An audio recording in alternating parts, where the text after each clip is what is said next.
we are being naive, not at least publicly entertaining the possibility that our antagonists abroad would take advantage of our famous lack of security. And you're going to see why we have to talk about genocide. Somebody has to open these topics if we are to get past them and not have them haunt our future. Why has it become a meme to say that America is collapsing like the Roman Empire? Growth is petered out. We borrowed from the future. We can't do that anymore. And now we're getting tribal? Yes, but I don't believe that it is hopeless. If I'm honest, I believe we will probably screw it up and it will become inevitable. Lovely. Yeah. But there's a reason that I'm taking the risks that I am to talk about these things in public, which is I believe we still have the potential to rescue Western civilization and probably, if I'm honest about it, to present a 2.0 version that is capable of dealing with the novelty that the 1.0 version is straining under. The key thing is human beings detect the failure of growth, because the failure of growth is not an economic fact. It's a fact of resource scarcity, and it has applied to all of our ancestors for 3.5 billion years. So it's not that, growth didn't get invented in a modern economic context. Economics formalized an understanding of something that is as primal as anything else. What must be true in order for us not to descend into this other phase, the phase where musical chairs, the music stops and there are way too few chairs, in which blood is thicker than water, and that's the rule that governs the day. The way to avoid that fate is to A, recognize that it predicts a great deal about the noises people will make as it's happening. So I'm watching the shocking rise in anti-Semitism, and I'm thinking, it's right on time. Why? Because when I did my work back in college about Hitler as a rational monster, I understood that the targeting of Jews was a predictable phenomenon. That Jews, because they live as a diaspora, and because they succeed as a diaspora, are an obvious target when the music stops. You can transfer. Get very concrete about that. Why does being in diaspora, which for people that aren't familiar with that, you're an outside group living in another country. So people often refer to the Chinese as being part of a diaspora because they have a strong sense of the homeland, but yet they may live somewhere else. Yep. So let's say you've got a population and it's industrious and capable for whatever reason. I would argue that those reasons are largely cultural, maybe entirely so. But it accumulates some wealth, it achieves some position in society, and then the racist impulses return. And one way that you can generate growth for a population is to come up with an excuse to transfer the wealth of another population. So the obvious thing to do is to say, well, the reason that Germany lost World War I was a Jewish fifth column, and the sorry state of Germany today is the result of being stabbed in the back by these people. I mean, maybe they shouldn't even be called people. Maybe they're vermin, they're diseased, they're disgusting, right? You start making those noises and you justify a significant transfer of wealth from one population to another. And this goes back to the question about the founding fathers. Obviously, the time period is different. But if you imagine that Germany, prior to the Holocaust, was a place that involved a few lineages, and then one lineage starts playing against the others, right? Well, you create growth for the one lineage without having to invent a new technology or discover some more efficient way of accomplishing something. It's phony growth. What is it made of? It's made of the stuff that the people you're killing are leaving behind. It's made of their homes, right? You're creating something that feels like growth for one population by targeting another population. And when that happens inside of a landmass, we call it genocide. And when it happens across a border, we call it war. But they're the same process, right? You come up with an excuse to attack some population that can't defend itself, and you create the appearance of growth through theft, right? I mean, if you had a company and it could steal from some other company, it would feel like, oh, well, the value of this company just rose. And the point is, yes, you took stuff from somebody else. So I knew that at the point that the growth ran out, you were going to get rabid anti-Semitism, and frankly, it precedes other forms of virulent racism, but you're going to see those too. And I know where this heads. You're going to come up with excuses for doing away with people who aren't entitled to what they have, and that does end in genocide. So, I think the bad news is this is where we are in history. The good news is we actually have much better tools than we did when this happened previously to understand what's taking place and to change course. But the way you would have to do that is you would have to create a mechanism whereby the population was immunized from the immediate sense of peril that comes when you run out of new ways to generate well-being, right? When growth is not a sustainable process. And the fact that our institutions pretend like all you've got to do, is keep the thing pointed in the right direction and there will always be plenty of growth. That's not true. Growth comes from somewhere, and it does not come from that somewhere regularly. You cannot just create a system that hums along and is always making new stuff. There's boom and there's bust, and you can't afford to have the bust triggering these genocidal impulses, which is what they will do if you don't figure out how to address the question. Okay, so right now we have two wars going on, one in Ukraine and Russia, one in Israel, Gaza. Are they both the genocidal impulse? This is tricky. I will say something is going on in Ukraine, and if there's one thing I know, it's that I don't know enough to understand it. Okay? There's the obvious part of it, right? There's Russia having attacked a sovereign nation, and now a generation of young men have been sacrificed to this battle.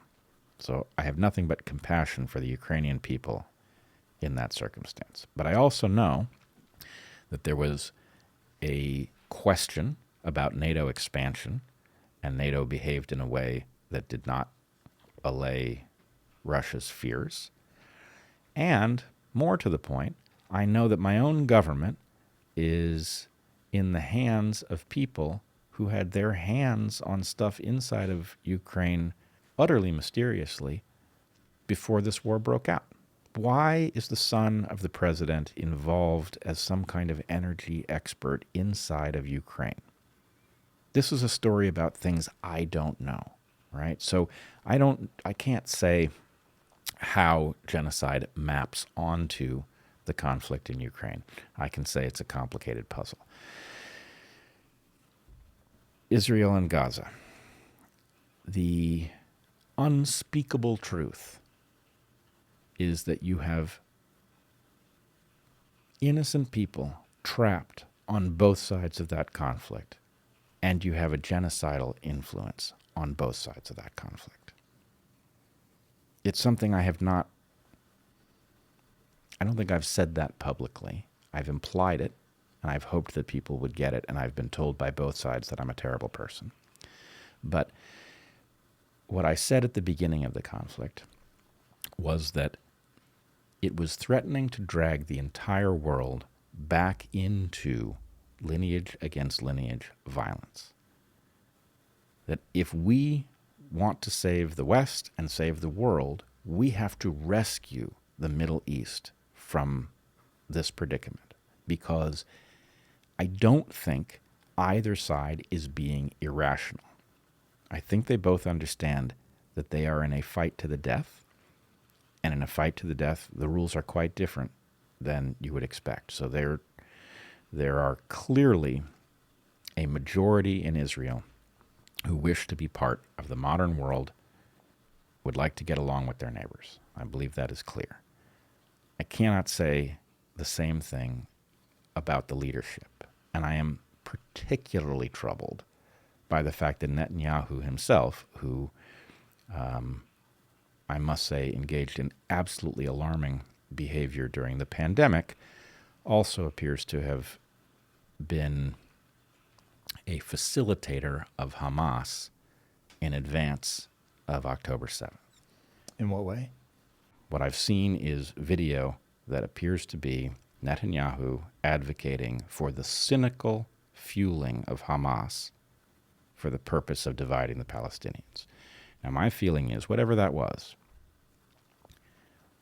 everybody who participated in any way in making October 7th occur has no business anywhere near any kind of power. This is the last person that should be in charge of a military engagement in Gaza.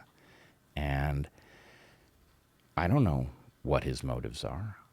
I honestly can't say. All I can say is that he appears to be a madman. And Netanyahu. yes. Do you think that Netanyahu is responsible for October 7th? If what I have seen that I believe to be credible evidence of his arguing to fund Hamas, if that is accurate, then he is responsible in some way. In like a conspiratorial, hey guys, here's the money, I know you're going to do it kind of way? If we believe in the consent of the governed, and somebody else from outside the governed acts to choose your leaders, and those leaders behave badly, and you suffer mightily because of the bad behavior of leaders that somebody else chose for you, you're responsible. Do I know what he was really thinking? How would I know? I couldn't possibly be more of an outsider to this. Is this a hypothesis or a thesis? No, it's an extrapolation. I don't know how it could be any clearer. Palestinians are people. I believe that the right that allows me, as a governed person, consent over that process of governance extends to all people, or it should. Do you think it matters where we define a people? Is that a relevant part of this, or it just... It's a practical question, but this is going to drag us. Because I don't know if you're saying that based on the UN Charter, which talks about a people and there are certain protections afforded to them, or if you just mean, look, any group of people, whether it's somebody in a city or whatever. Look, if you're going to be governed, you have a right to consent in the consent of the governed sense of that term. I believe people have a right to self-determination. I am not an expert on Palestinians or the Palestinian mindset. I do not know what the people of Gaza would have done without Netanyahu's meddling. Maybe it would have been the same thing. I don't know what Israel is supposed to do in light of this absolutely barbaric attack. But I do know that whatever engaged in that attack put Israel in a bind. There was no way for Israel not to respond to that attack. The brutality was calculated to make it impossible for Israel to choose. It was calculated to bring about a response that would be overwhelming because somebody thought that was a good idea. Presumably Hamas thought that would be a good idea. Now, Hamas should be wiped from the earth. There's no question about that. These are terrible people. Whatever they were thinking, these are terrible people. And eliminating them would make the world a better place. That's obviously not the same thing as the Palestinian people, and given the way Hamas embeds itself, what Israel's supposed to do is not obvious. But if there's one thing that is obvious, Netanyahu shouldn't be in charge of it. Okay. So that was born of the question as to whether or not there is a genocidal impulse that we can actually put to bed through conversation by getting people to understand what it is, pulling it into the public consciousness, and by doing so, eradicate this kind of thing. Well, let me add one thing just Yeah, so it's please. clear. We are all the product of genocides. That does not track for me. Human history is long. Yep. People killing their competitors is common in history. Most of it has been lost. It wasn't recorded. It's You're just saying we're the ones that won. Yeah, we're here, and we are also, it is fair to say, all the product of multiple rapes. Human history is very long. Give me a percentage. What percentage of people do you have are downstream of a rape? Oh, I think all of us. Literally 100%. Yeah, I think as soon as you realize how long a period of ancestry we're Right. talking about, the chances that there's not a rape somewhere in each of our backgrounds is approaching zero. That's dark. It's dark, but it's also, yeah, it's dark. Look at it. But once you have looked at it, realize what that means. The potential for rape and genocide is something we all carry. We are also capable of getting past it. There is so much hope in that recognition.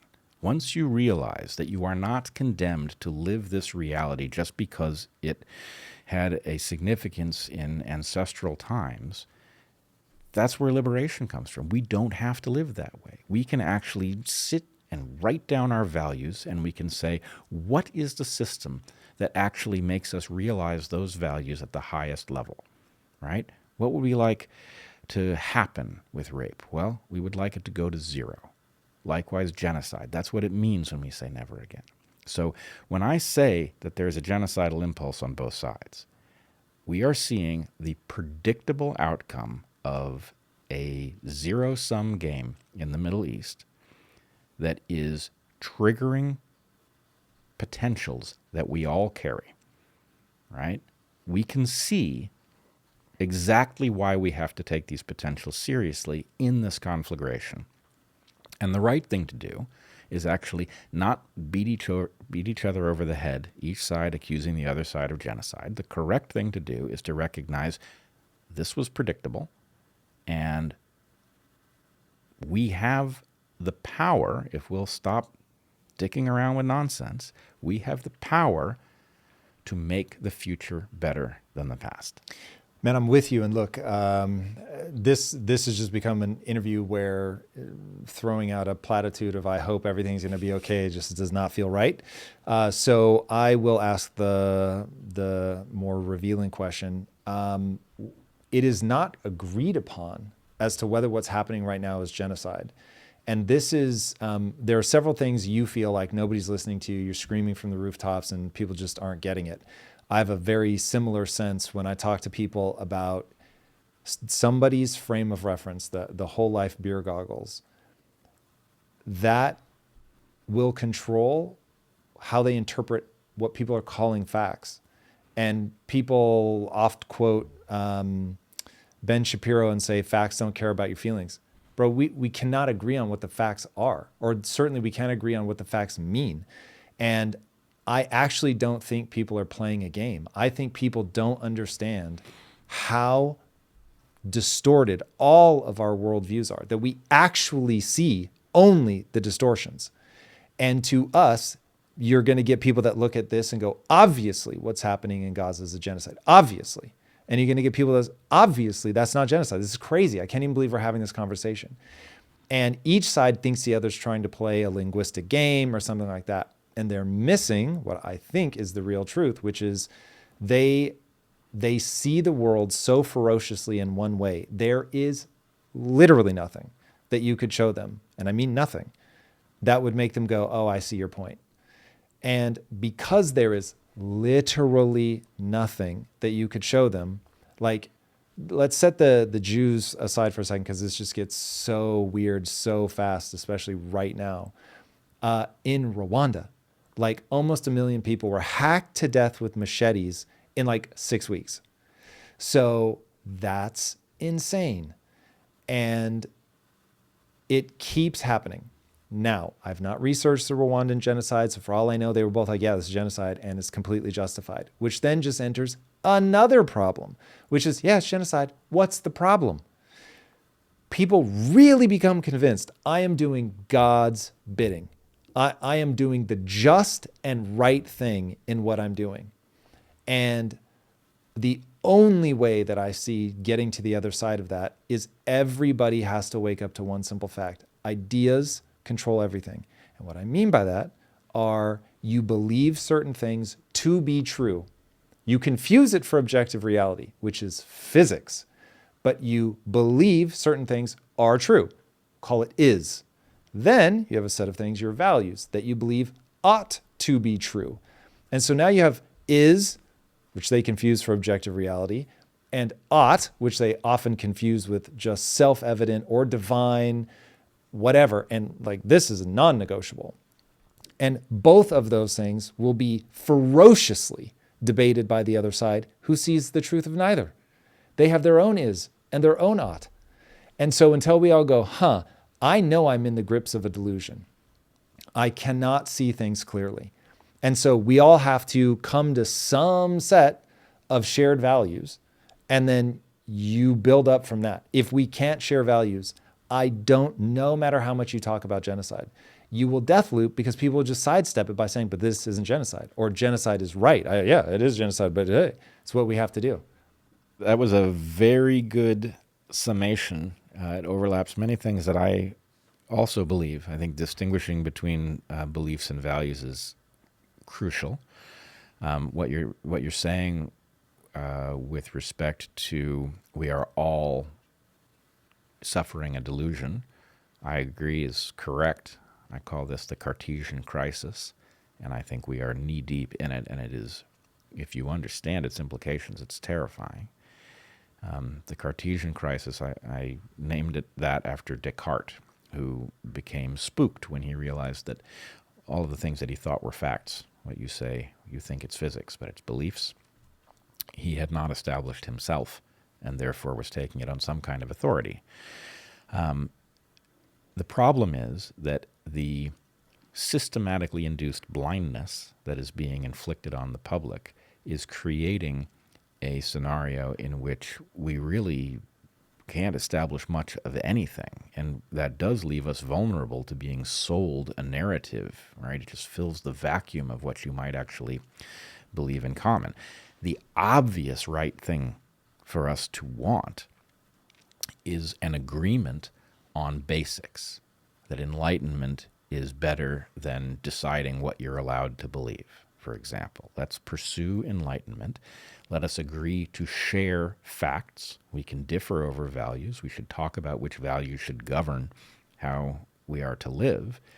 But we should not be differing over the basic facts. And we should be, and this is crucial, If you love coffee and a little bit of caffeine, but hate the jitters and that afternoon crash that comes with it, there is finally a coffee replacement that you've got to try. It's from Peak and it's called Nandica. Nandica is made from the highest quality ingredients and claims to activate your metabolism, promote healthy levels of testosterone production, and provide sustained energy without the jitters or crash. With slow release caffeine that comes from fermented probiotic teas, Nandica delivers an energy boost that lasts throughout the day so you can stay focused and productive. Peak has well over 15,000 five-star reviews, and for a limited time you can get up to 15% off plus a free rechargeable frother and cup with my link peaklife.com/impact. Click the link in the description or go directly to peaklife.com/impact to get up to 15% off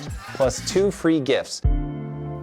using the one tool that actually allows us to establish those facts in a way that is utterly nonpartisan.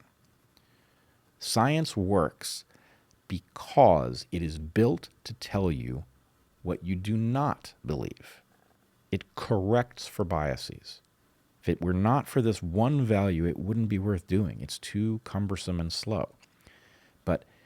because it is the only system that allows you to see exactly the thing that you do not expect, it has the capability of telling us what is true and to know that it is true on the basis that it predicts things better than some other idea.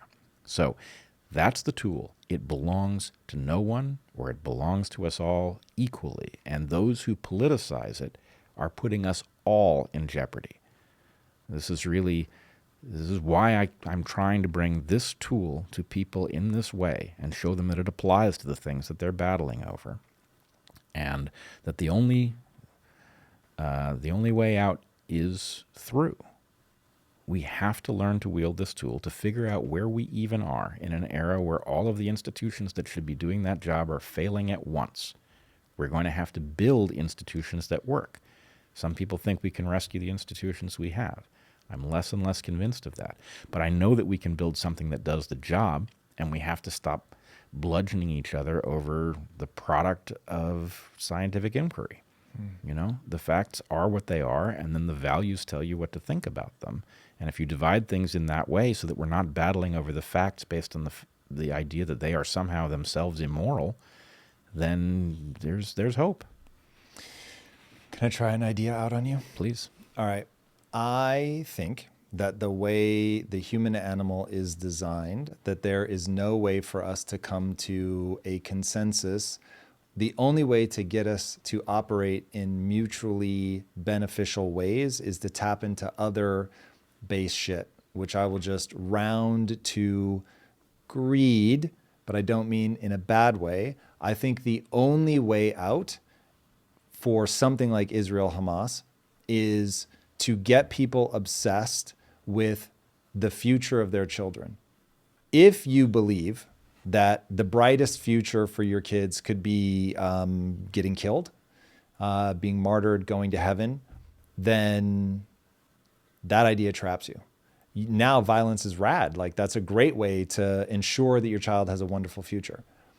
If, on the other hand, you believe my child's future can be full of education and, I guess I'll say, terrestrial love here on this planet for at least this period of time, and tomorrow's going to be better than today, and that they're going to make progress and it's going to be wonderful, and they're going to grow up and they're going to fall in love and they're going to have kids, and this is going to go on forever. That feels like, when I look backwards to identify how to move forwards, I go, yes, you want progress, health and safety, love for one's kin, to see them grow up, et cetera, et cetera.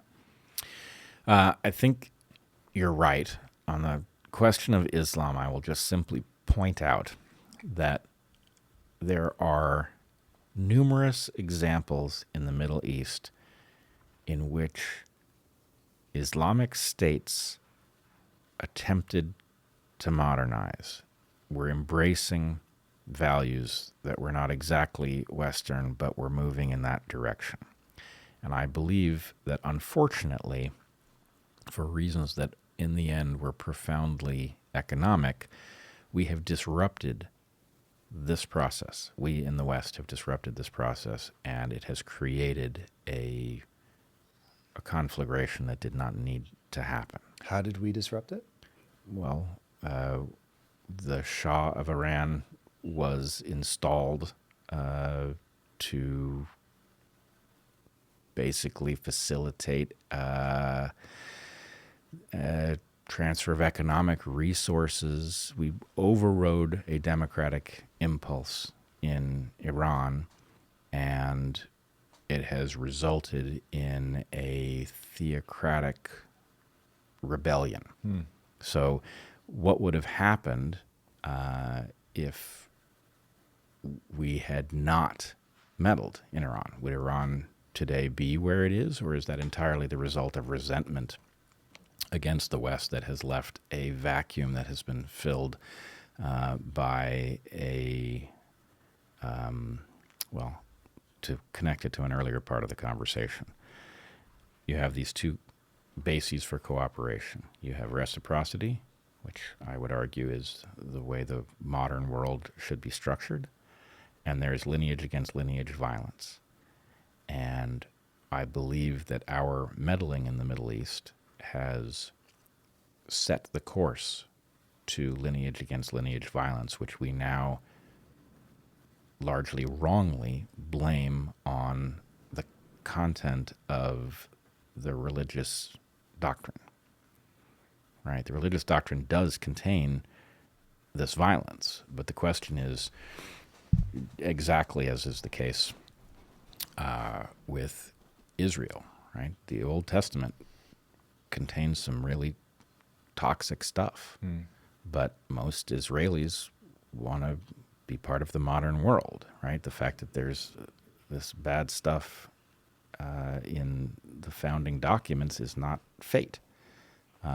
So I'm not sure what to do with that, and I've gotten detained trying to explain this connection. But the right thing to do is to recognize that we are all better off. All of humanity is better off if we do embrace, you're calling it greed, I wouldn't use that term, but if we recognize that humanity is improved when human beings are enabled to compete in a way that ecologically we would call exploitation competition.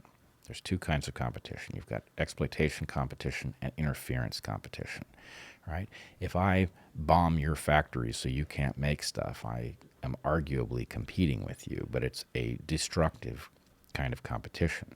If I try to make better stuff than you in order to outcompete you in the market, and you try to make better stuff than me because you want to succeed, then the point is what we get is an improvement in the quality of the things we have access to. So what you really want at the end of the day, and I'm not telling you I know how to instantiate this, but what you really want at the end of the day is for people to profit when they bring things to the table that improve the quality, the length of human life. The way to do that, to the extent that there's something we can describe, is to internalize all of the costs of our activities and let the market solve the problem.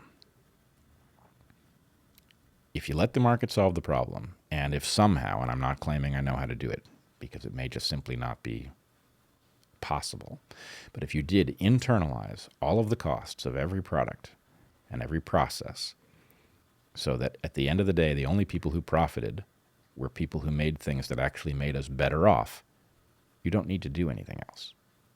That solves the entire problem right there. Then you get people spending their time trying to figure out how to improve the standing of humanity, and when they succeed, the quality of their personal life gets enhanced. That's what you want. That allows the market to do what it's good at without interfering with our values, and it minimally facilitates, or it prevents the outbreak of tyrannical impulses. The market simply tells us what things should be augmented and which things should be abandoned based on whether or not their impact on humanity was positive. Yeah. Why has it become a meme to say that America is collapsing like the Roman Empire? What are people trying to deal with when they say that? I think there is a palpable sensation that the system is coming apart. So I think it's not incorrect to think of collapse occurring. I think of it as a slow motion collapse. I don't think of the Roman Empire very frequently, other than just the simple fact that something that seemed as robust as it must have can also come apart. I also remember from childhood the surprise collapse of the Soviet Union. But once you recognize that things that seem like they are forever still end, it's not hard to recognize the signs in where we are now. I guess I'm glad we're finally having that discussion, because the risk that the Republic was going to come apart was there and has been for decades. And if we are going to get through this phase, either by rescuing the Republic or figuring out how to walk away from a crash landing, it's going to be because we understand what the implications are. I've heard you say that the rational optimist position isn't wrong. We can get there, but we're not going to get there by accident. So what is it that is being chipped away at now that's stopping us from naturally ending up on the optimistic path? I think we have antagonists to our ability to understand where we are. And in fact, I've grown tired of the idea of sense making. You know, that concept became hackneyed, but there is some need to grapple with the evidence around you and to put it together into some kind of model. And we have some force that is opposed to our ability to do that well. It is denying us basic information on readily answerable questions that would allow us to navigate the most basic issues of life well. And so we keep injuring ourselves because something is acting to keep us in the dark. What are some of the things that it's stopping us from seeing? Well, let's take an obvious question from the COVID crisis. We were told that the mRNA shots were safe and effective. They have now been given to literally billions of people. We have highly credible claims of certain patterns of pathology that have arisen downstream, and we have a mind-numbing set of denials over the connection between, for example, tumors, various kinds of cardiac issues, and anybody who has gone through the process of studying science knows that these are not difficult questions. There are difficult questions, but the simple, are people who took these shots more prone to X, Y, or Z condition than people who didn't take them? That is not a hard thing to ascertain. And yet we are just simply going to battle over it till the end of time because it has somehow become important that we not be able to reach a scientifically robust conclusion about it. That's what I want to better understand. So as a student of history, I am growing more and more concerned just about a slide towards totalitarianism, for a desire for authoritarian control being a good thing, seeping into the public consciousness. I look at the world as a battle of ideas. And when the wrong ideas become celebrated, you get really deep problems. So what I'm trying to map is, okay, we have this thing, you'll often refer to it as Goliath, but whatever, an entity, the elites, the whatever, government, whatever we want to label that thing as, is trying to blind us. But I don't think that they care about the efficacy of the vaccine. Like that feels like it's the symptom, not the thing they really care about. What they really care about, I think, is they want to make sure that you comply. And compliance is the game. And if you can see that they're fallible and talk about it, then it's much harder to get compliance. Does that feel right? An element of it feels very right, but they left us with a mystery. They had a technology on which to build something that they called a vaccine, very deceptively, but they used that term to place it in our blind spot because most people, myself included, had the sense that vaccines were tremendously well tested, that the risks that come along with them tend to be small. COVID has forced a rethink of that. But if the entire point had been compliance, they would have been smart enough to recognize that the technology that they were using to make these shots was extremely risky and that it could well backfire because the range of pathologies that you could in principle trigger with such a shot was huge. So the question is, if the real point was, can we make you take a shot, the smart thing to do would have been to give a shot that was effectively neutral, that was a placebo. You know, maybe you could have such low concentrations of the active ingredient that it wouldn't have had any impact. And if they had done that, I think they'd be in a lot better position today because people would not in general have a list of friends who had some severe negative reaction to these things, and they would be able to play the same games they play with statistics to claim that they had been effective. And if they had done that and there wasn't a pattern of pathology, then all of those of us who were worried about what we were told these things were going to do to the body would look foolish, and their ability to get people to comply in the future would be that much greater. So I don't have the sense that a simple game of forcing people to comply could possibly explain the shots. For some reason, they wanted people to take them. Okay, so I want to start teasing two ideas apart. So one, I want to figure out why they want to blind us.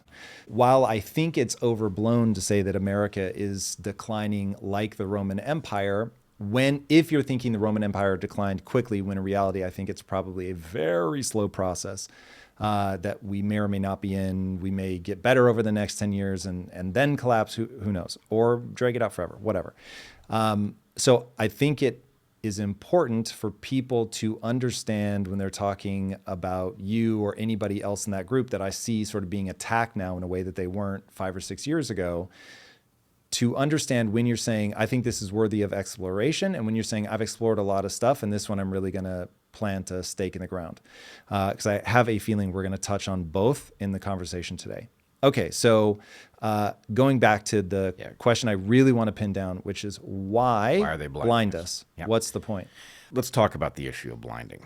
And I'll just tell you my own thought process. I come from a background studying complex systems. I'm a biologist, I'm an evolutionary biologist, and I'm very interested in levels of analysis. So I come to questions of how human societies function through that lens.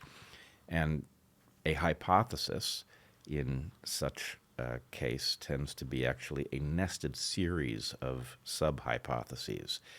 And you build them out, and the more that they stand up to new observations, the more truth they are likely to contain. So I build up a model, and if I see something next week that's inconsistent with it, my point is, well, my confidence in that model is pretty low. But if I have a model and it goes a year or 2 years, and all I see are things that actually fit with it, I tend to get the sense maybe it's right, or it's analogous to something that's right. So the question of why they are blinding us. Here is what I have become increasingly confident of. Again, it is a hypothesis, but it's amazing how well it predicts events and phenomena going forward. We are locked in competitive struggles all the time inherently, and that's not a bad thing. In fact, it's the engine that makes Western civilization work. It just needs to be placed in, I used to think of it as like the explosive energy in an internal combustion engine cylinder, right? An explosion isn't a productive thing, but in that context, it can be very, very productive. But when you are in a competitive system, there is an advantage that accrues to anybody who has superior information. And what this almost feels too obvious to me at this point for it not to be on everybody's mind, but we proceed by imagining that there is a level of patriotism that we share with other people in our system, that surely they have the same sense of America or the West being this marvelous structure in which to accomplish new things, to innovate, and they must therefore want to protect it as well. And we have a harder time grappling with, well, what if they don't see it in those terms? And what if actually there's a group of folks who's very powerful, who views democracy as a frightening mechanism that can upend whatever it is you're attempting to accomplish based on the whim of a public that may not know what it's doing. I mean, I understand that concern. Democracy can do things that are destructive. And so if you had a position of power, you might view the fact that the public can throw out leadership and install somebody who's saying things that resonate with them with a certain amount of trepidation. So if you didn't have the sense that the West and its its obligation to the consent of the governed was a positive thing, you might start playing against people that we would tend to think they would be playing alongside. They would be building up a whole range of topics in which their superior information allowed them to get ahead at the expense of others. I mean, this is, if we think about a financial market, economists talk about the greater fool. How do you make money? You find somebody who understands less than you do, and you trade things, and basically you take advantage of what they don't understand, and their wealth is transferred to you in so doing. And that actually can be a positive force if what you understand is something about the future that is not clear to others. If you're really insightful, then you can get wealthy by seeing the future with greater clarity. But you can also do the same trick by blinding your competitors, by making it so that the information that they would use to figure out what's coming is not available to them. And what would that look like? Well, this is where the rubber meets the road with this idea. It would look like an attack on all of the things that allow us to navigate, all of the sources of public truth-seeking. It would look like an attack on all newspapers. It would look like an attack on universities and science. It would look like an attack on journals. It would ultimately look like an attack on the courts. And that just simply matches the evidence that we have. All of these public truth-seeking mechanisms are becoming dumber by the hour. And what that is doing is it is putting people who see this problem are correctly recognizing that they are much better off to unplug from those institutions and attempt to figure out what's going on outside of them.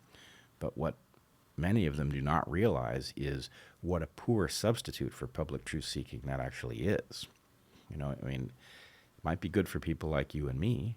It brings an audience that wants to hear a conversation that hasn't been sanctioned by one of these lobotomized institutions.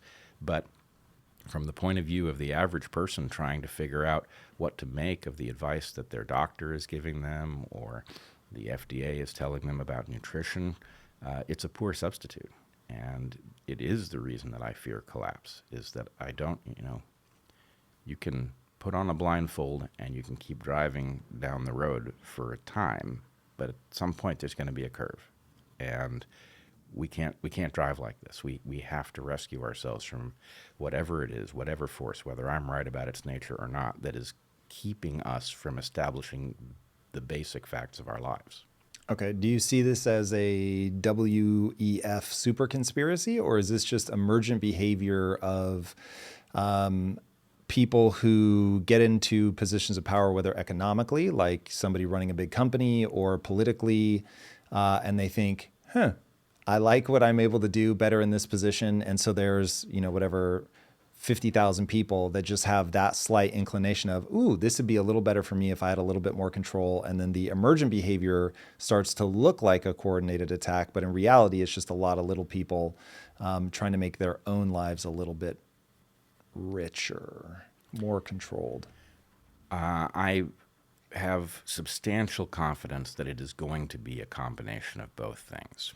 Now, I look at the WEF, and there's a part of me that thinks that's too dumb and too obvious to actually be the entity, that maybe it stands as a front for whatever actual thing is colluding behind the scenes. But I do think that there is a component that is quite obviously colluding against public understanding. But there are also numerous mechanisms that will cause people to innovate in the direction of that force without ever being contacted, without being paid by it. They will simply do it because a system of incentives causes them to move in the same direction. And we see this on topic after topic. If we try to establish the basic facts, for example, of climate change, what we find is fields full of people, presumably most of them are well-intentioned, concerned about what they see as a real emergency, and doing their best to elucidate it so the rest of us can see it. But if you've lived inside the academy, you know also that a field like climate science at the moment will not welcome countervailing evidence. And what that means is that the evidence you see doesn't have the implication that you think it has. Even if the studies you see are accurate, you're not seeing the studies that weren't done that would have provided a different view. And across all of these questions, our ability to have an open, frank conversation in which all of the evidence is aired is fundamental. It occurred to me the other day that this really is the reason that free speech and the free exchange of ideas is so tightly bound with the other rights of the West, is that the consent of the governed means nothing if the governed can't have a discussion that would allow them to vote in the direction of reason. So you can wreck a democracy by wrecking speech, even if people are perfectly free to vote for whatever they want. You don't need to game the election itself if the public mind is confused by being starved of actual information. So that's what I'm seeing, both in the informal sphere and very much in the institutional formal sphere. It's hallucinating, is what we're seeing. The hallucinations that will cause a person with suspicions to see them rendered in elaborate form. I don't know if I fully answered your question about emergence versus collusion.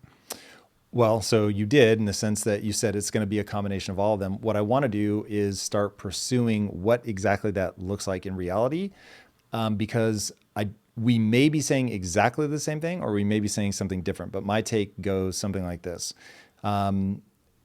You well know what I'm about to say because you're the one that taught it to me. But the Earth, its rotation, it changes, its tilt changes. There's like these three different things that add up, slight variations over different time scales, that cause the Earth to cool and warm. And so we have, long before humans were here, ice age, no ice age, no ice age. And it went back and forth because of these slight perturbations that change, that determine how much cooler things get in the summer, how much snow then accumulates over years, which then turns into an ice age, and then it wobbles back the other way, and a little bit of snow melts, and a little more until you warm back up. Okay, so it's these huge macro trends that are basically colliding waves, and every now and then they hit it just the right way, and you get a rogue wave. And that's what I think is happening right now. There's probably a little bit of collusion. Yes, there's probably just the authoritarian desire for power. Yes, some people probably just aren't intellectually powerful enough to hold really nuanced ideas in their head. And so when you're dealing with social media and there's just a massive velocity and volume of information, I just need something. So I'm team blue, I'm team red, nice, simplistic. Just tell me what to do and I'm going to do it, just so that I don't have to think through all these problems. And what this moment feels like is a rogue wave. I have no sense of how big the rogue wave is. I just know it's the biggest wave in my lifetime. So certainly possible that compared to the Civil War, this is nothing and we're super safe and all is going to be well. But what I want to begin teasing out are what are those elements that are coming together now. So we've talked about whether it's the WEF, but just like elites actually colluding. And I will say, the Fed, the way that banking is run, all of that, guaranteed, even if they're just out in the open, it is a group of people that have an agenda and they very much control what you know, what you understand, what they tell you when they tell you. They want to make sure that you understand as little about printing money as possible, so on and so forth. So you definitely have the, what I'll call official collusion, maybe with the best of intentions, maybe not, but nonetheless. Then you get things happening at the local level, where at the school board level, there's movements there that are taking over, where they're trying to ice out parents, and they've got the FBI investigating parents as terrorists. And so you've got some weird sort of local thing happening. Then you've got what's going on at the social media level, where the platforms are being pressured on what to show, what not to show. On and on and on we go. But each of those feel, to me, that they are driven by the same sort of it's all humans, but slightly different things. Like the Fed to me is not the same thing that's going on at the local school board. Two things, and I don't want us to get lost, but your example, the Milankovitch cycles that cause the oscillation between ice ages and interglacials, is well chosen, and it illuminates actually the way to reconcile your presentation and mine. But I think your audience is going to have to indulge me in order to make it clear why. So we have these three orbital oscillations. We have the obliquity of the orbit. We have the precession of the axis of the Earth, and we have the degree of tilt. These things are independent of each other, and they oscillate on separate time scales. We have a 100,000-year cycle, a 41,000-year cycle, and a 21,000-year cycle. Each of them has a very tiny influence on the amount of solar radiation that actually reaches the Earth. Even together, they have a small impact. So if I was to push a button and cause them all to go into the phase where they cool the Earth for 1 year, you wouldn't be able to tell that year from any other. It might be slightly cool, but it would not be decidedly cool. What happens, though, is that when these patterns align such that they cause the amount of ice that remains in the northern hemisphere over the summer to be slightly larger, they turn the Earth slightly whiter because ice happens to be white, and white surfaces reflect energy back into space, which causes the following year to be slightly cooler. When the following year is slightly cooler, slightly more ice sticks around through the northern summer. The year after that is slightly cooler. So almost all of what causes glaciation to happen is the result of this amplifier. It is not the result of the Milankovitch cycles which set it in motion. It is the amplifier that does the work, right? It's like if you imagine Mick Jagger in the Rose Bowl singing his heart out. Nobody in the back row would be able to hear very much, right? It's the mechanisms that amplify his voice, but they're not adjusting the content of his voice. He's still Mick Jagger. He's just having a huge impact based on all of the things that amplify his voice and then project it to all of the people at home who weren't there. That is likely where we are. The actual collusion may be a tiny fraction of what's going on, but it's like a navigational fraction. It's setting our direction. And then these organic emergent processes are causing it to become a terrifying force rather than, a joke where 10 apes gathered in a room and decided to steer the world in some direction. That sounds preposterous, but given the capacity for markets and fields of study to amplify thinking, to amplify motivated reasoning, we get the same kind of puzzle. So I don't disagree with you that the majority of it may be emergent, but I don't think that's the place to concentrate if we want to fight back. But the way to understand where we're headed is to focus on the part that is doing the steering. And that's not so easy to do because, of course, we're not invited. We have to extrapolate from the pattern on the outside. Yes, but I think we'll be able to describe the phenomena of, okay, we're being blinded, we're being censored. There are things, the just massive attempt to shrink the Overton window so that so many things were not allowed to be spoken about, which again, from where I'm sitting, that feels like the emergent phenomena more than just overlords, because this really gets complicated. I've been over here trying to write down all the things that I think create this. So the current variations of the Milankovitch cycle. But so you've got growth has stopped, which we probably need to talk about. You've got just the internet and social media, again, going back to that idea of velocity and volume of information. You've got the nanny state, which I guess Jonathan Haidt wrote a new book about. I've not read it yet, but I'm super eager to see the consequences of that. You've also got, I forget who wrote the book, but about therapists now just affirm. and how that's creating an additional spiral of this like sense of I need to be protected. And then you've also got just the postmodernist thinking that has swept through the institutions that now is, as we have a generation of people that have been taught that, they all have TikTok and Instagram accounts, and they're just like blasting this stuff out there as fast as you can. And now, as from my thinking, beyond the collusion, those are the things that are creating this moment. Do you think I missed anything? Well, you mentioned it in that last piece, but I'm not sure it's highlighted well enough yet. There is an aspect of social media that causes a totally unnatural amplification of very natural human tendencies. And I've been thinking more about the Overton window and the fact that it has an analytical connotation to it, right? What are the ideas that are beyond the ones we're ready to contemplate?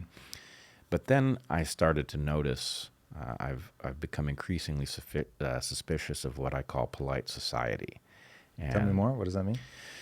Well, polite society, at the risk of causing your audience to think me crazy, I accepted Alex Jones' offer to come on his program.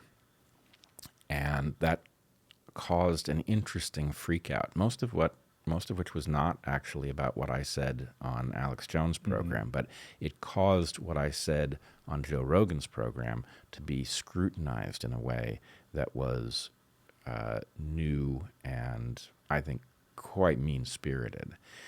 And because people think Alex Jones is off his rocker. If you've gone on his show, you must be off your rocker. Let me go look at what you said and prove it. Yes, but I also think there is a concern. I think going on Alex Jones' program would have made less sense before Tucker Carlson had interviewed him. That actually brought Alex Jones into discussion where it had formerly been possible just to simply dismiss him out of hand. And the problem with Alex Jones, from the point of view of polite society, is that he's not just simply wrong about everything. That would be easy to deal with, but he's often right.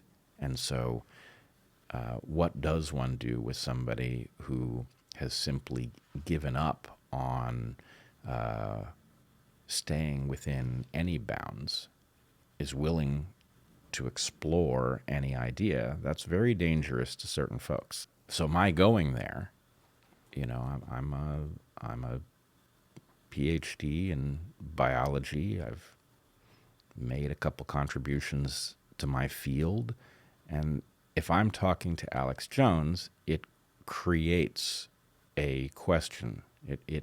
It causes a re-exploration of the question of whether or not one has to actually take him seriously. So that became the moment at which it was important to come up with reasons not to take me seriously, right? So that question could again be sidelined. And what I realized was that I was getting a lot of pushback from people who were driving up the cost for me doing what I did, right? That there was content in what they were saying, but the real message was actually you shouldn't have done that. It was a don't go there, girlfriend kind of a moment, right? And so I started to think about what that was made of, and I realized that polite society, which to me takes the form of, like a fractal set of cocktail parties, the people that you want to like you, that they have the ability to steer you by threatening not to invite you to the next one. And my feeling is I no longer care because these folks have gotten so much so wrong that it's not obvious why their sanction should have value. And the more I thought about that question, the more I realized that polite society exists in every era. And I leave open the possibility that it might have a positive amplifying effect in a good era, right? That it might spur people to accomplish great things so that they could, be heralded at the next cocktail party for their insights. But I realized, if you've seen, there's some photographs that were discovered somewhere in the last couple decades, a Nazi photo album that had been languishing in somebody's attic. And it revealed not the stuff that we're so familiar with from the Holocaust, but it revealed the private recreational lives of Nazis outside of Auschwitz. I heard something about this, but no. It's remarkable. And there are a couple of photographs that I find just absolutely chilling, where there are these, well-dressed Nazi girls. One of them, they're enjoying blueberries, right? Bowls of blueberries, like right outside of Auschwitz. Woof. Yeah, it's wild. And I guess my feeling is, look, actually, no, I want to turn the spotlight back on polite society. And I want to ask the question, which is, why should we care what you think at this moment when okay, polite society is very committed to the idea that we have no choice but to vote for Joe Biden because of the terrifying prospect of Donald Trump being elected again.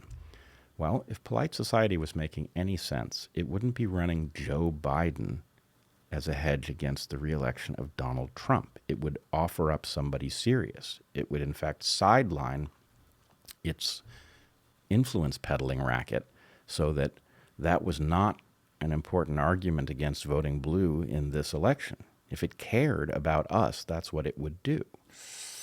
And the fact that it doesn't do that suggests that actually it's as cynical as it ever was, but it wants the little people to jump based on a fear of Donald Trump that is irrational, in my opinion, right? So when that's the game afoot, when polite society wants to turn, its gaze on me and say, you're out of line, but it's not looking at the DNC and saying, what the hell are you people doing?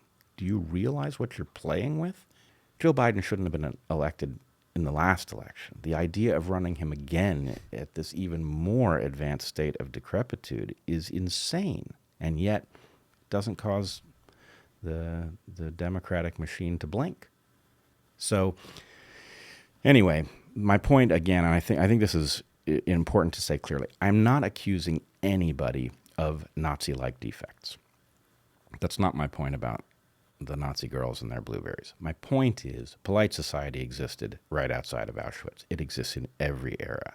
The fact that it does or doesn't invite you to its cocktail party has to be evaluated. The meaning of that has to be evaluated in the context of whether or not polite society is doing its job of amplifying the good things about civilization, or if it's doing the exact opposite and actually making us worse, making us petty and superstitious, and that is exactly what I think it's doing at the moment. So I guess I'm gladder to be outside of it and not welcome at those parties than I would be continuing to attend them. Okay, so again, this is something that I concretized after listening to you, but the idea that shame has its place.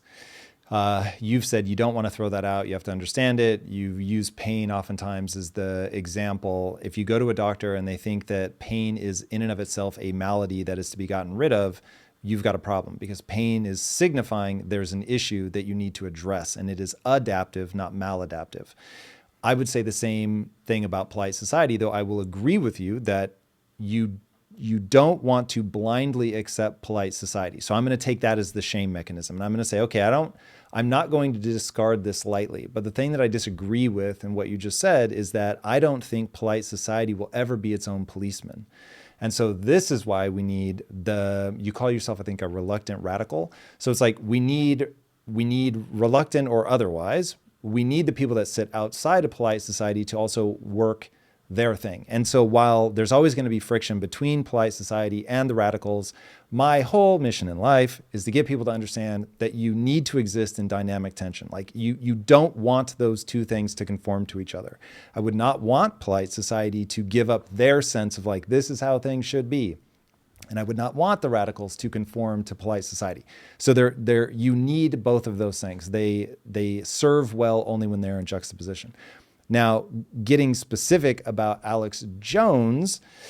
Okay, so one thing that as I watch you, you are very much a part of my sense-making apparatus. People can take that how they want, but Sam Harris is a part of my continued sense-making apparatus, and I know people have beef with him. And my thing is like, I'm not going to believe everything you say or he says or anybody says. I think everybody's job is to take the best information they can get, discard the stuff that they think, for whatever reason, isn't bang on, and then synthesize their own thing. And if you can't think for yourself, you already have a problem.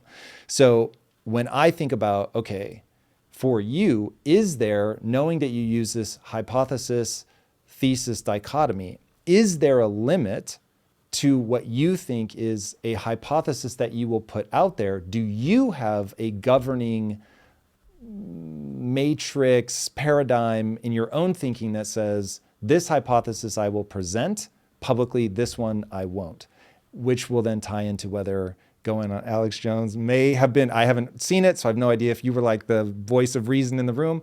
I think of him as somebody who has absolutely no Overton window. He will talk about literally anything. And so I would not want to see him censored because, hey, better let me sort the wheat from the chaff rather than that be a top-down decision. However, I put him in a very specific box because he has seemingly no self-governance around what he will talk about. So do you have a thing that governs what hypothesis you will and won't publicly explore? That's a great question. And it's odd. I don't exactly know the answer to it. Let me tell you how I think about it, though. There are certain properties that have a paradoxical nature. Free speech is one of them. We could waste the rest of both of our lives parsing the various examples of where speech has had some implication and whether or not the effect was negative or positive at a net level. But at the end of the day, the right answer is speech needs to be essentially perfectly free, and the net outcome of that is positive. Likewise, I would say I've been engaged reluctantly in a battle with a person on Twitter who has been a very strong and I think not forthright advocate for the standard narrative on things like COVID vaccines. He wishes continued engagement. I don't want to further engage him because I don't believe that he is actually working forward from evidence to a conclusion. I believe he's working backwards from a conclusion, and so I don't think it's an honest debate. But my point would be this. In an honest debate, let's say that we have an honest debate over something that matters a great deal, like whether or not these shots are safe enough to give to a human being. Do I say, well, either the shots are going to kill more people or not taking them is going to kill more people? And if I have an argument with somebody about it and I'm saying, hey, I think the shots are going to kill more people, and it turns out that the shots save more people than were killed, am I then responsible for those deaths? Absolutely not. The way this works is anybody on either side of an honest exploration is contributing to us knowing more about where the dangers are and where the values are. Both sides get credit as long as they're doing it in good faith. As soon as somebody steps out of the realm of good faith, they no longer are in that position. They actually own the downsides of their argument. If you're going to argue that I'm responsible for the deaths if I misunderstand something, then the point is, well, if it turns out you're wrong, you're responsible for those deaths because you chose that argument. But if you're willing to participate with me in exploring this and we can take up contrary positions and at the end of the day we both get credit for making the question clearer, that's a world I'm happy with. So again, is there a limit to what I will present? Well, If there is a limit, it is a threshold very different from most people. And it has been, I can trace it back at least to college. In college, taking an evolutionary biology course, my final paper, the course was taught by Bob Trivers, very famous and influential evolutionary biologist. My final paper for the course was an exploration of the question of whether or not Hitler was in fact an insane maniac, or whether what he did could be understood in, it's obviously as immoral as you get, but could it be understood in rational terms from an evolutionary perspective? Now that is something I've been told is a question we must not explore. And worse, I've been told that it can't possibly be true, right? People don't want it explored, and they wish to lodge an answer to the question without exploring it, which I can't respect. But the fact that, since I was in college and would have been 1991, I guess, I've been exploring questions like that tells you that I'm willing to go places others won't. Now, I do so knowing that I do so carefully, that I bring tools to the table, and that I have an obligation not to say things I believe are untrue. And I am trusting in some sense that the reality that I will end up unearthing is a valuable thing to have awareness of. If it is worth exploring the possibility that genocide is a rational objective, immoral, but a rational objective, my belief is the likelihood that we will actually be able to prevent future genocides is increased if we understand that connection. Could I be wrong about that? I could be. But I'm a scientist to the core. I believe that unearthing the truth is valuable in the end. Even if I die believing something that turns out to be reversed later on, the process gets us there over time, and it does embolden our best values. All right, this is really interesting. I firmly believe that everybody has a worldview. It's what I call whole life beer goggles. So everyone sees the world through a distorted lens, and we all get to distort that lens in whatever way we choose. Most people don't realize that, so they're born with something, they live in a value system, they just adhere to whatever they grew up with. But the warping of that lens is a combination of what you believe, your values, and your genetics. What I'm hearing is a mapped value system from you that makes a prediction. So you're willing to explore whether Hitler or anybody else that commits a genocide is acting rationally. Immorally, you were very clear about that, but rationally. Some people, as you said, are going to say that's beyond the pale, because if you find out that the answer is yes, the world gets a little worse. Because now I can't just lop him off at the knees and say completely beyond the pale, it's all bad, it's only evil. The second you see it evil, react, go crazy. So the value that I think what you just said predicts is that truth and understanding trump even grotesque, detrimental results. Well, it depends if I understand what you just said. I am not saying that the value of knowing the truth is inherently greater than whatever harm might come of it. But how will you know until you explore it? I won't. I could try to parse every instance of speech and figure out which, and I do. Obviously, the right to say anything is not the same thing as believing that you should say everything. But the exploration of studyable patterns, I believe, in the end, inherently produces more value. I'm beginning to understand how you get yourself in so much trouble. Are you? Mr. Weinstein, yes. Okay, so it's interesting though, and I think I'll be able to represent what you're doing in a way you will recognize, but if I go wrong, let me know. Okay. So this all started because I'm trying to map the way that you think. And what you said about Hitler exploring genocide as a potentially rational, immoral, but rational act was to I think, explain the underlying value system that you make these decisions on, because we were trying to figure out what hypotheses would you or would you not explore. Okay, so I said that truth and understanding trump grotesque and detrimental results. You said, no, that's not quite right, because you said that exploring that thing does not outweigh the potential damaging effects of knowing said thing. So if that's true, then in the Hitler as potentially rational example, you don't think that the knowledge of that will create a negative outcome that is worth shutting down the exploration for. Okay. I think I now am seeing this more clearly. Did Okay. you have further you wanted to go? If I've already gone off track, no, you should bring No, me you back. haven't gone off track. I have just completed Bobby Kennedy's new book it's called The Wuhan Cover-Up. It is just like his last book, The Real Anthony Fauci. It is mind-blowing. It's really shocking. It's an encyclopedic exploration of a quest for bioweapons that I had almost no understanding of before reading this book.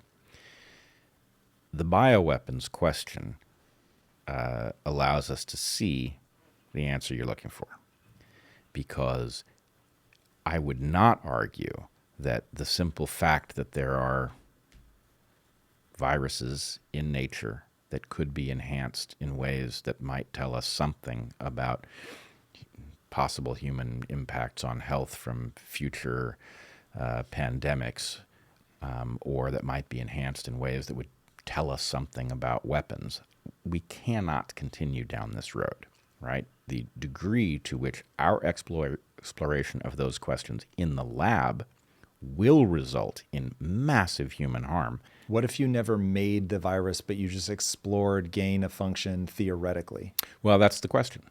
My sense is, A, there is no mechanism by which you can prevent people from thinking about these questions, nor should you, because if you open the door to telling people what they can and cannot contemplate analytically... Door's open, baby. Okay, but my point is, no. Analytically, we have to be able to talk about these things, just as I have to be able to talk about the actual evolutionary meaning of rape and genocide, right? Doesn't make those conversations fun. It doesn't mean, could somebody hear a discussion of that and be inspired to go spread his genes? I suppose. But the value of understanding that pattern, the value, frankly, for women understanding the pattern, the degree to which it empowers them to make themselves safer from this hazard, is significant enough that one can't parse. If you focus too much on the possible harms, you will miss the fact that there is effectively a related rates problem that makes the benefit of understanding these things exceed the cost. But I would not take that to the level of experiment, right? The level of experiment has all kinds of perils that we should not engage. But the level of abstraction, I believe we are simply better off becoming as informed as we possibly can on every topic that has implication for human well-being. Have you looked at the IQ literature? A little. What do you think about that? That's another hyper-fraught, purely ideological. It's just a thought, just an idea. Yeah. But man, does it freak people out. But but I wish I had a better example for this. But when I was a kid, there was a children's book that we read in my family. It was called The Monster at the End of This Book. Do you know the monster at the end of this book? I don't, but I can make a lot of guesses based on the title. The monster at the end of this book is a book in which Grover becomes afraid because the cover of the book tells you that there is a monster at the end of the book, and he attempts to prevent the turning of the pages because every page you turn brings you closer to what at the end of the book is going to be a monster. And of course, you turn all the pages of the book, and the monster at the end of the book is Grover. Nothing to be worried about, right? Now, my point is we can look at all of these topics and we can spook ourselves about the danger that one of these topics is going to put us in some terrible circumstance we can't get out of, and that we should try to imagine in advance without knowing what is at the end of the book. We should try to imagine in advance which of these topics should be taboo because you don't want to go there. But in so doing, you are more or less saying, oh, I know what's probably there, and we can't afford to know that in any factual way. So that can't possibly be right, because how do you know if you haven't gone down that road? So here's the thing. I'm not afraid of this IQ discussion. I think I know about where it lands. It could have been far worse than I believe the evidence actually suggests. And I'll tell you where I think it goes. And there is a bitter pill, but what is the net impact of understanding the implications of the IQ literature? I believe it is actually liberating for all of us humans. It is not going to be the thing that people fear. Interesting. I don't know the literature, so I can't speak to it, but I know people well enough to know it will be a mixed bag. And so it will be weaponized by some. So the real foundational question, though, is what you're asking. Are some ideas too taboo to discuss? I was explaining to somebody why I find you interesting. Even as you grow more and more controversial, and you are giving the world, even in this conversation, more and more threads to pull on if they have a bone to pick with you. However, the way I would invite everybody to see everybody else, myself included, anybody that's popping off and putting ideas out into the world, dip in, see what they have to say on a particular topic. By all means, if you think that they're a lunatic on something, ignore that one and move on to the next. You have to be able to synthesize your own ideas. You have to be able to think for yourself. And no one has gotten very far if all they're doing is following somebody. Jordan Peterson had a riff on this years ago that I thought was brilliant and has really kept me in check as a podcaster. And he said, if you read a book and you memorize the things that that person said in the book, those ideas aren't yours yet. You don't understand it.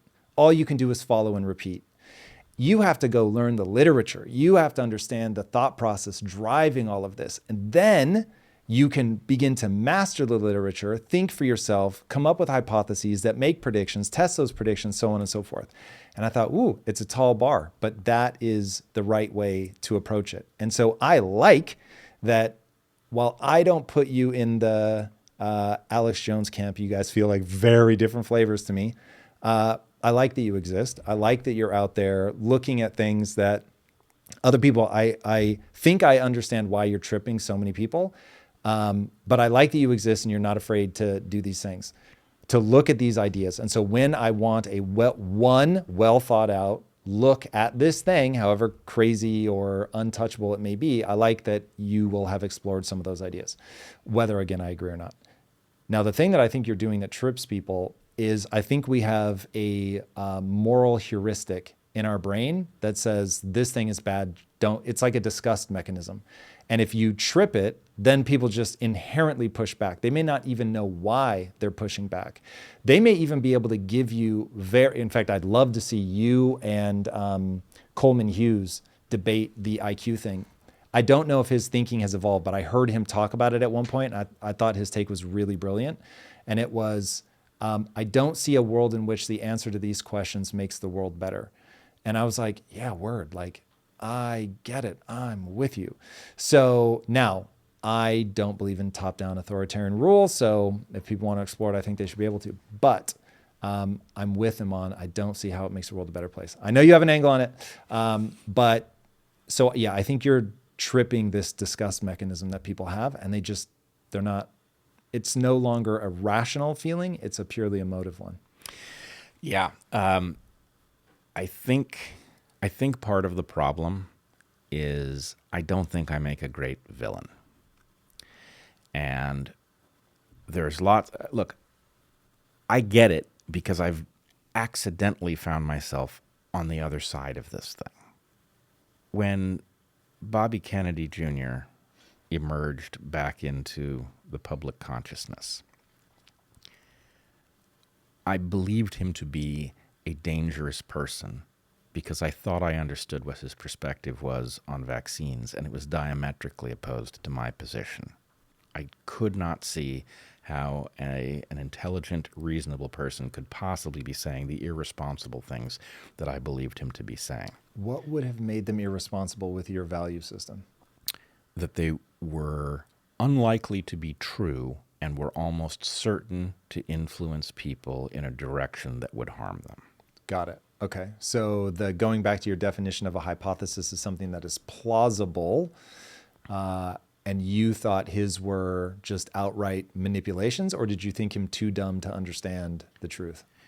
I didn't have a detailed understanding, because if I had spent enough time to just know the style of his thinking and his presentation style, none of it was consistent with what I thought I knew about him. So I then fell down the same rabbit hole that he fell down. And so now people think of me what I thought of him, and I'm capable of seeing this as somebody who has woken up to the despicable destruction of his reputation, and I can now watch it happening to me, and I can think, well, I know how to prevent that, but I wouldn't think very much of myself if I did. Silence? Sure. Oh, absolutely. Yeah, just keep it to yourself. You're allowed to think what you want. Polite society will tell you that. You're allowed to think what you want, but be careful what you say. In any case, but I think the problem, the reason that I keep getting this message, it is that disgust that you're talking about, is that humans are very sensitive to being ostracized. They're very sensitive to being ostracized for a powerful reason that is no longer consistent with the way we live. But it wasn't terribly long ago that being ostracized from your lineage was a death sentence. And so we have a sensitivity when other apes start making noises that suggest that we're about to be shoved out. We panic, like a drowning person panics that they're not going to be able to take their next breath. And that has made us manipulable in a terrible way. And it is part of the amplifying force that you were talking about on social media. You know, as the group starts to make noises, and those noises may not be organic to begin with. They may be seeded into that milieu by something that doesn't want certain things discussed, right? The idea of anti-vaxxer, for example. What does that even mean, given what we've just been through? Right? We were told that the people who didn't think that these shots were reasonable were anti-vaxxers. And that means that they're either stupid or selfish or both. Right? That's what that term meant to me. I now know better. But the drive to get certain ideas not discussed because the conventional narrative will not withstand that discussion is very powerful. And so I see it as actually my obligation to go where others can't. That does not mean that every place is fruitful. But to the extent that I discover that there is something we need to be talking about that we can't talk about because it's not allowed, I do see it as my obligation to figure out how to talk about it. And I'm ready to go and talk about IQ if you want. And then you're going to see why we have to talk about genocide. And the fact is, do I want topics like that to dominate my life? Absolutely not. I'm like everybody else. I don't want to be obsessed with these things. But somebody has to open these topics if we are to get past them and not have them haunt our future, which is what they're going to do. Okay, I have a feeling that some people are running an algorithm that says thinkers are obligated in the same way that doctors are obligated to first do no harm. Do you think that thinkers ought to be held to the standard of do no harm? It's a great question, and it's a fascinating moment to ask it. I once a week, I think about the question of what the hell happened to our doctors? Right? This is one of the few professions where you actually have an oath. An oath. And the medical profession just violated that oath en masse. It's in constant violation of the obligation to provide informed consent, a principle so important that the Allies literally hung 7 doctors in the aftermath of World War II for violating informed consent, even though that requirement had not yet been formalized. So where are we? So yes, there is a question about first do no harm. But I would point out, if you think carefully about what that means, it doesn't mean what we think it means. Right? You can't tell a surgeon first do no harm and then micromanage each move, right? The first thing the surgeon has to do in order to save you from the tumor is to harm you, right? They have to cut you open, and they have to do so in a way that your body can repair that damage over time. We need them to harm you in order not to net harm you. So first do no harm is not a principle that is designed to micromanage each move. It is a general overarching principle. And I've already told you, I think, how this sits in my mind, which is the exploration of reality with robust tools, with epistemic humility. That exploration is what saves us in the end, right? What I need to be true in order to be morally comfortable with myself is to have contributed to that process in a way that moved it forward. And what I've just told you does not require me to be right about anything. It requires me to forthrightly participate in a process that advances the human ball. Now, I do believe I've been right about a tremendous amount of stuff, and that anybody who's looking at the things that I say that cause them to think, whoa, that one can't be right, should go back to that track record. They should recognize that I'm not telling stories. There's lots of stuff I've gotten wrong, but what I do very well, is I track my own predictive power, and where I'm wrong, I correct it. I am not kept by embarrassment from correcting my errors. I correct them. They go away. My model gets better over time. If we all did that, we'd be in a whole different place. So I think I am living up to the principle as I would apply it to a doctor. The first do no harm. I am engaged in something that does the opposite of harm. It does not mean no harm will be done along the way. It will be, but the net impact is positive. Would you rather be known for constantly updating your positions when you get something wrong? Yep, I got that wrong. Here's my updated thinking. Or would you rather be known for getting a lot of stuff right? It depends what you mean. I think the way that you do get things right is you update your positions. And the real question that I think you're asking is publicly. Right? You could do all of that work privately, and then it creates a very wrong impression about how we get smarter. And this is one of my complaints about the narrative that we deliver students when we try to teach them how to do great science, is we give them a narrative that is overly focused on the things that worked out, so they don't have any realistic sense of the process that causes those things to happen. Right? My favorite process is prototyping. Right? I know your first prototype may waste 100 times as much effort as it saves, but it's a proof of concept. It tells you that you can save effort if you can refine this thing and get it to work well. Right? That may be 10 prototypes down the road. I mean, look, you're asking me a lot of questions that are causing me to say a lot of stuff about how I view myself, and I do think I'm my own worst critic, but that's part of how you clear that stuff away, right? You can't stand certain evaluations of yourself, and so you stop doing the stuff that forces you to make them. And what I'm telling you is that the result of that process is not what people imagine, right? It's a person. I don't care really how wrong you start out.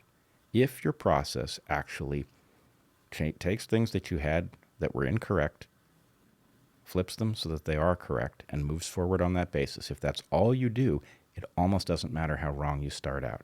You will end up lapping other people who don't have that process running, even if they start out far righter. So, I'm advocating for it.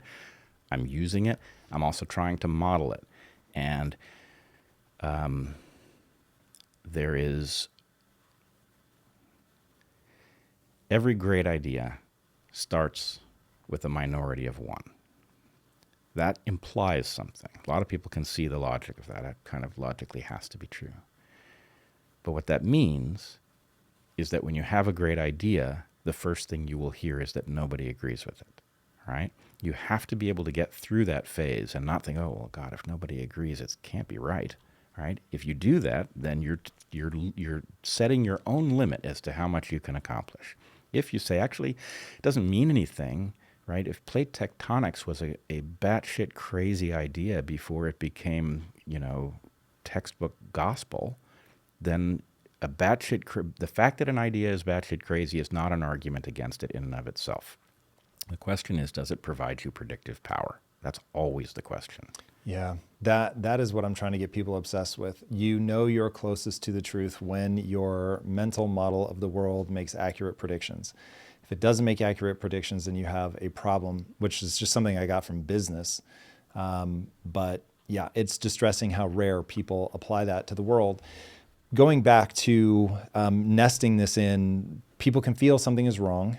They meme it as America's collapsing. What are the elements of the Western value set, enlightenment value set, enlightenment value set, however you want to think about it, that are being chipped away? And I'm assuming they're doing it by closing the Overton window, by censoring people, by having that disgust reflex and pushing back. People shouldn't even be talking about that, icing people out. What are they actually chipping away at? Ever wonder how much of your personal data is out there on the internet for anyone to see? Your name, contact info, social security number, home address, all being sold to the highest bidders online. That's why I recommend you take back control of your personal data with Delete Me. Their experts search and eliminate your personal data from more than 40 data brokers and people search sites, and then they monitor those sites to keep removing your data if it's ever reposted. Take control of your data and keep your private life private by signing up for Delete Me, now at a special discount for our listeners. Today, get 20% off your Delete Me plan when you go to joindeleteme.com/impact. Be sure to use promo code IMPACT at checkout. The only way to get 20% off right now is to go to joindeleteme.com/impact and enter code IMPACT at checkout. That's joindeleteme.com/impact. I've done a lot of thinking about the West, and I think of myself as a patriot of the United States, but even more so a patriot of the West. And I believe that although the antecedents of the West can be traced back all the way to ancient Greece, that the West was really founded by the American founding fathers, and it was founded almost by accident. That in order to get the colonies to confederate, they built a system that leveled playing fields in a way that hadn't been done before. And I don't think they knew what problem they actually solved. And I don't mean to take anything away from them. I'm a huge fan of the founding fathers, and I think they did as well as they could possibly have done from their place in history. What did they think they were doing, and what did they actually do? Well, I mean, consent of the governed is a radical idea. And, there are, again, antecedents of it. But the idea that you're going to have broad-scale voting to figure out the direction of a society is a radical departure. But once you decide that that may be a better way of navigating, getting people to agree to it because they do not see the fix as being in, that's the trick. The idea of the West is that we should, it's basically an application of the Rawlsian veil of ignorance before it existed. So you should want to make rules that you'd be as happy to live on the other side of, right? Your desire for a rule should not be contingent on your position in society. We should want courts that can adjudicate questions of fact and questions of law without asking who that law is being applied to. It shouldn't matter. That's what they did. And in building that system, they actually solved an evolutionary puzzle before anybody knew what an evolutionary puzzle was. So we evolutionists have done a poor job of exploring what I call lineage. We have proper language, and have since mid-20th century, for understanding how kin relationships affect behavior. Right? We understand why a mother may run into a burning building to save her offspring, because that offspring is the conduit through which her genes will reach the future. But we evolutionists lost track of the fact that the logic that explains that when it's your offspring or your cousin continues to explain that at much larger scales for which we don't have precise terminology that says exactly how many genes are shared. A lineage is an evolutionary entity. Lineages carry our genes through time, and by acting in ways that benefit our lineage at the expense of other lineages, we can advance our genetic interests. Why do you avoid the word race? For a very particular reason. Lineage is the responsible version of the concept. Race is a racist bastardization of the legitimate concept, right? The idea that you switch categories based on one drop of blood from some other group, that is a self-serving racist notion. And so by saying lineage, I'm telling you what level of rigor I'm demanding from the concept. Is America one lineage? No, absolutely not. In fact, that's the amazing thing about it. Okay, so where, if it isn't, I mean, the one drop thing just feels like gray area to an otherwise serviceable concept of race. But if it isn't breaking along race and it isn't breaking along nation, what is a lineage? Well, no.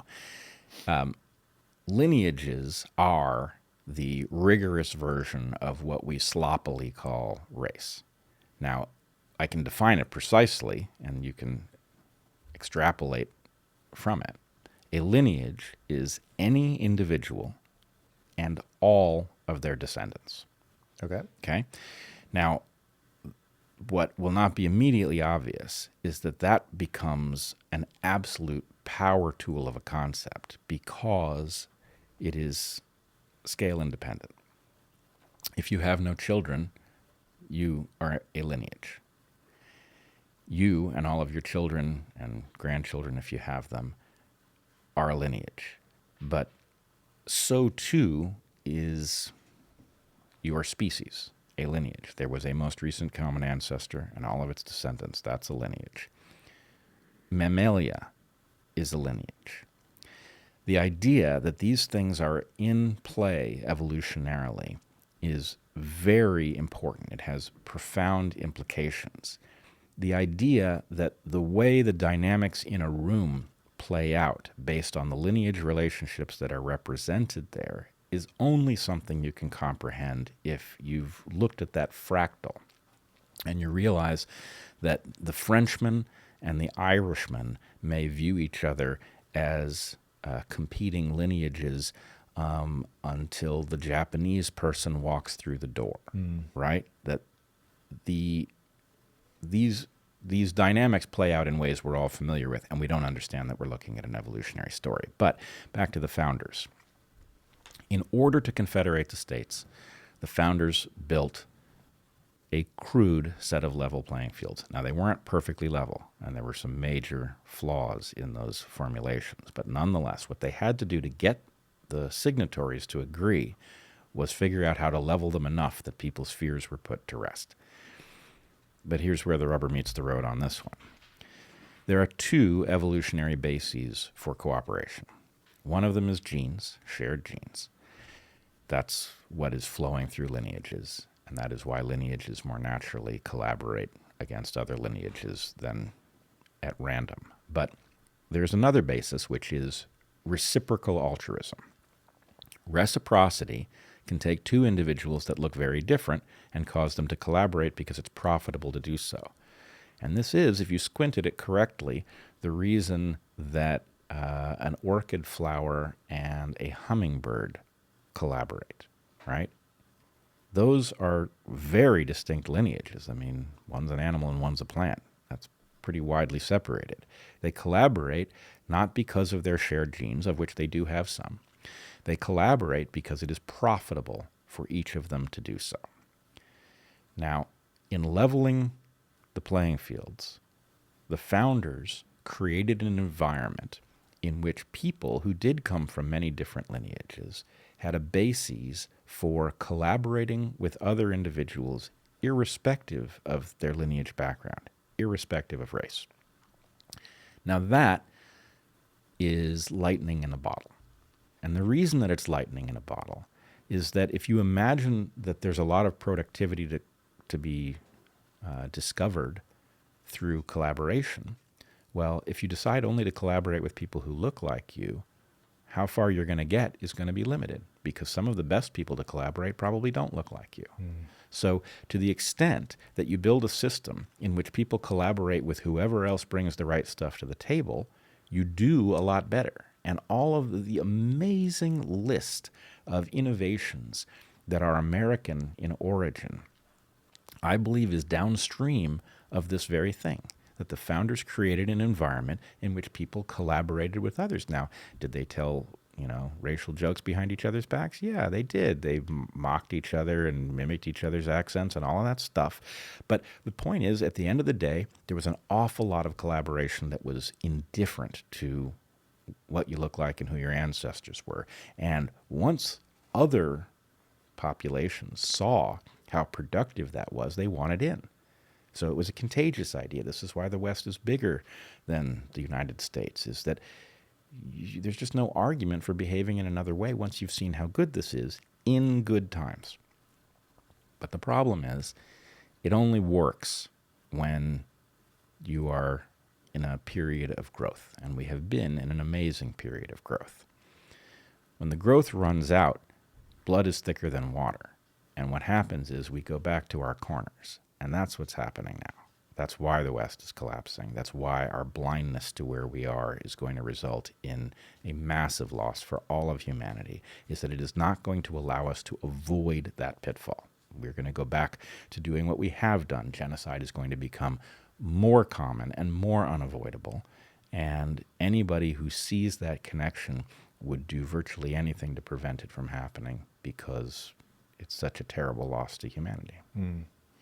We seem to be doing the exact opposite, though. It's very much under attack. Like, even if you widen that definition out and say that part of the way that we collaborate beyond lineage is through specialization. So you're good at a thing, and we're both going to use reason in order to get us where we want to go. So the scientific method. You've talked really interestingly about people need to deal with the physical world. You can't do everything at a social, intellectual level. Go make a car run.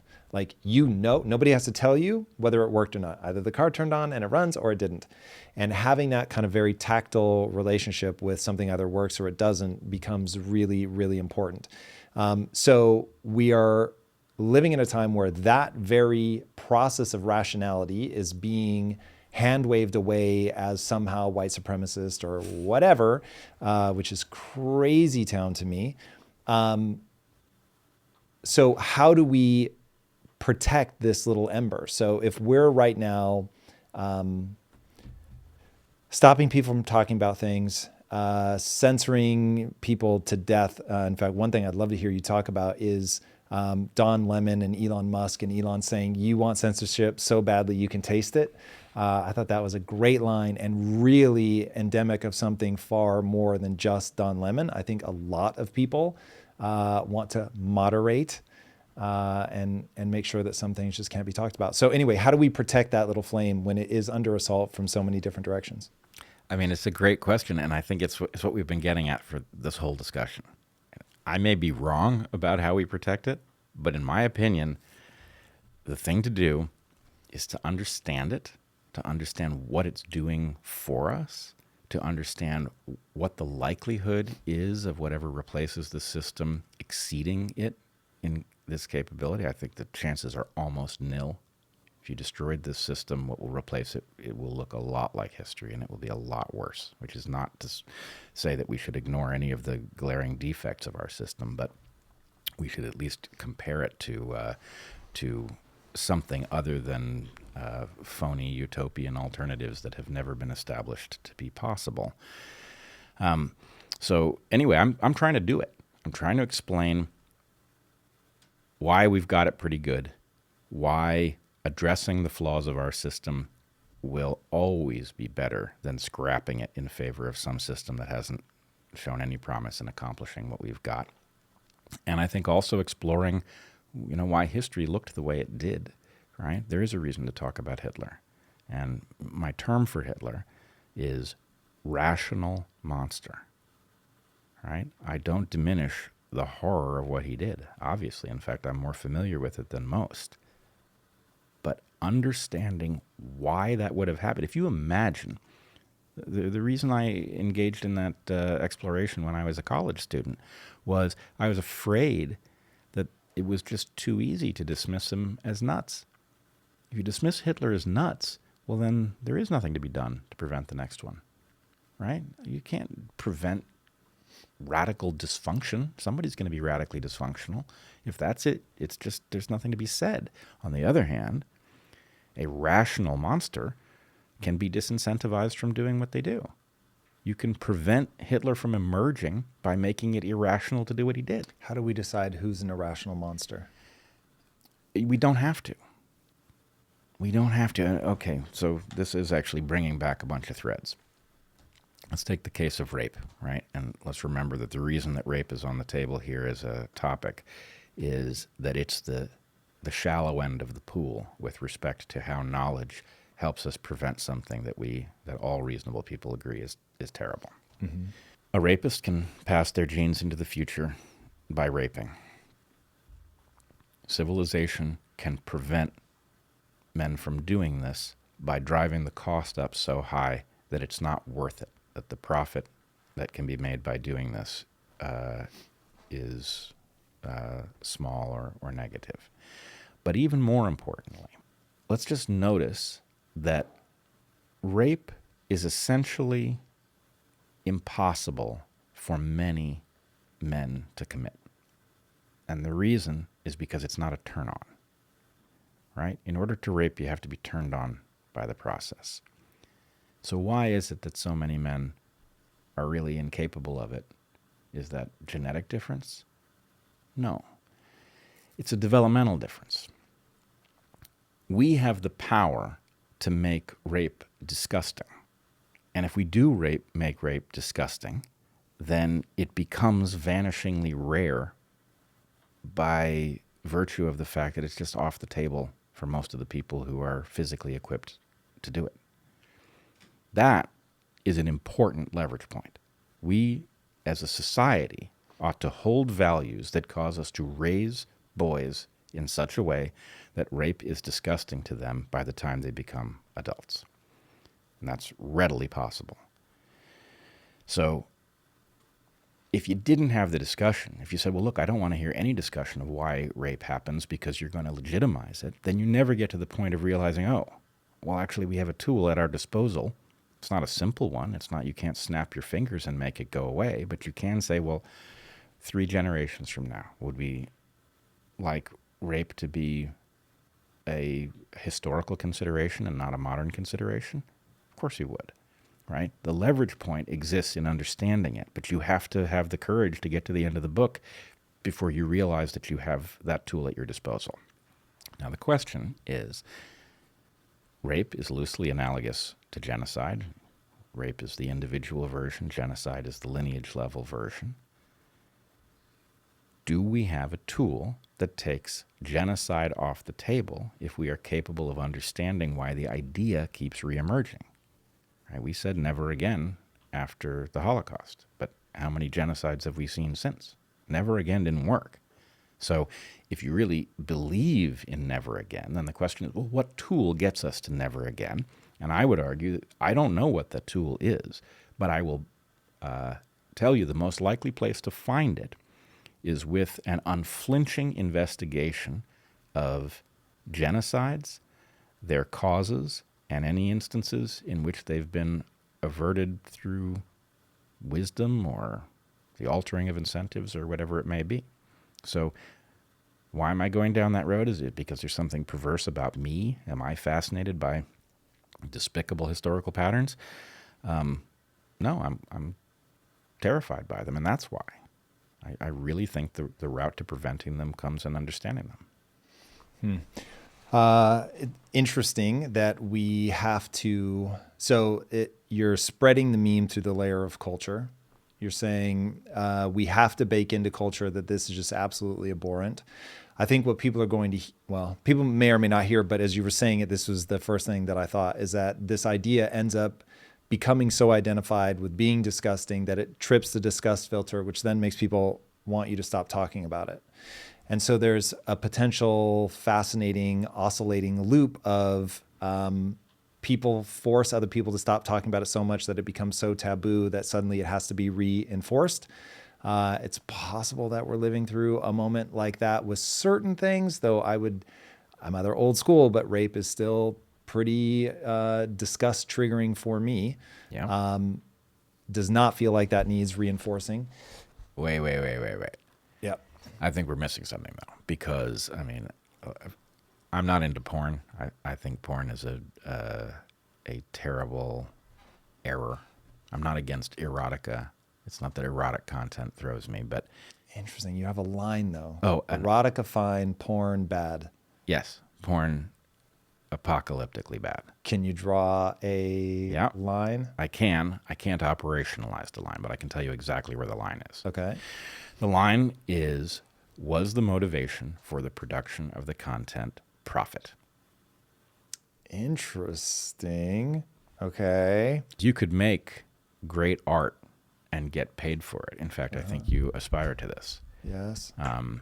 So the fact that you get paid for it, the fact that you did profit doesn't tell us whether that's what drove you to make it. Right. But if the thing that drove you to make it is profit and it's erotic in nature, that's pornography. Interesting. Which isn't to say that every item in porn is So harmful. hold on. Yeah. If I make hardcore bondage, super dominant, aggressive, almost rape-like porn, but I'm not doing it for money, I just think it's beautiful art, sincerely, Yep. No, I get it. that would be okay? Well, it's okay. The line I'm drawing, my feeling is a wise person, and unfortunately young people are never wise. They can be wise beyond their years, but they're not wise because there's no way for them to be that. But for a young person, I would say you draw this line in an absolute fashion. You do not let anything that is likely to be pornography, right? Maybe you don't know for sure why they made it, but if you think that somebody made that thing for profit, you do not let that into your sexual mind. It's terrible for you, and it's terrible for your future partner. It seems like a really weird line to draw with the profit thing. I would, so just as one guy speaking Yep. from experience, the loop I would worry about is volume, initial age of contact, given how brains develop, and then the type. So if it were like super vanilla, it's, like wedding night, missionary, like really simple, loving, awkward, I'm less concerned. If it's an ever escalating loop of like freak show Yep. that starts at age 11, now I'm very worried about what they will imbue. But even if that shit was art from top to bottom and the person making it was just like, I just want to give to the world, Yep. I'd still be like, don't do it. Well, look, I'm not arguing that everything that would fall under the category of erotica is inherently defensible, just as I believe in free speech, but I don't believe that you should say everything. I believe, you should choose very carefully what to say, and most speech is probably bad, even though you should be entitled to make any argument you want. But let's look at the case. You've drawn a continuum between plain vanilla stuff that's erotic for the most basic human reasons up through super extreme stuff. Here's my point about the profit motive. The profit motive inherently drives you towards the end of the continuum that you instinctively are repelled by. And the reason for that is because all pornographers are selling the same thing, sex. So how do you compete in a world where all of your competitors have the same thing for sale? And the answer is through an escalating battle over extremeness that inevitably, eventually goes to taboo. Now, I believe that those taboos, presumably all of them, evolved for a reason. Those reasons may not be things that we understand, or in some cases we might understand them, But the idea that because you can sell people something, because they haven't seen it before, because it's taboo, that you should do that, that's insane, right? Those taboos, this is a Chesterton's fence issue. You don't know why something has been off limits. But the fact that the market will drive people to explore it tells you that motive is suspect. And so anyway, again, I'm not telling you I know how to operationalize the line between porn for profit and erotica that's made for other reasons. And I'm not telling you that all erotica is good. But I am telling you there's no defense necessary for human beings producing sexual content or gravitating to it. I mean, I do look at, marvelous sculptures of naked women, and I wonder, is that the porn of the day, right? And is the fact that I'm looking at such a sculpture in a museum and that I appear to be, engaged in an elevated activity rather than, a base activity, is that the distortion of history and the fact that our civilization has grown so crass that we miss what's going on? And I don't know the answer to the question, but human beings make erotica, they always have, and there's nothing wrong with it. And I would argue against anybody who said that we shouldn't, because I don't know what role it has played. But pornography for profit is dangerous precisely because it leads in the direction of exploring realms that are bad, most especially violence. This is one of the things that I don't think this is an abstract discussion at all. If you want to see rape eliminated, then the one thing we mustn't do is eroticize it, which is what we're doing, because the market can't help but explore that niche. So, I mean, I think this is a great test case, right? Does it make sense to explore all of these things that people don't want talked about? Well, I don't know. I feel like I just presented, I'm not saying that we will embrace it, but I feel like I've just presented a map for how, if society decided it was serious about eliminating the scourge of rape, it would go about doing it. Not eroticizing rape would be a great start, because to the extent that rape is not erotic, it becomes near impossible. And I believe the same thing is true for genocide. It's just a more complicated puzzle. So, and to go back to an earlier point, I don't think anybody out there has a valid argument that says you will not find the solution to those puzzles by understanding them. I think that argument is suspect on its face. I think we are likely to find the solutions to these puzzles by understanding the puzzles. And if we don't, the likelihood that we will make them worse, I think, is vanishingly small. Elon Musk has said multiple times, and I actually think he's right, if you want racism to go away, you have to stop talking about it all the time. That flies in the face of what you're saying right now, which is we need to talk about it, make it taboo, keep it in a certain box. No. I would instantiate the principle that I'm elucidating differently. And in fact, this is why I thought the question of IQ is another good test case. What do we find if we actually go down that road? Well, I don't think most people are ready for it, but I think if we did go down that road, what we would find actually, it didn't have to be a good answer, but I believe it is a good answer. When you say it's a good answer, so here's what I imagine happens, and I do want to get back to the context we started this in, which is what is happening to Western civilization. But just to take the IQ thing so it doesn't keep coming back up, I think there are two hyper dangerous things that, if solidified, can create real problems. Whatever's true is true. I think the truth is an absolute defense. I am not saying people should not look at this. I'm just saying I get why you're not going to find me running to have this conversation. If you find that Jews really do have a higher IQ, that's not going to go good. Like, people are going to have a real fucking hard time with that. That is going to be weaponized. Yep. And if you find that black people have a slightly lower IQ, then that is going to be weaponized. And both of those things are horrific, and there's no good that comes out of it. Now, again, the truth is an absolute defense. Whatever's true is true. But god damn, like those are the landmines that people are trying to avoid.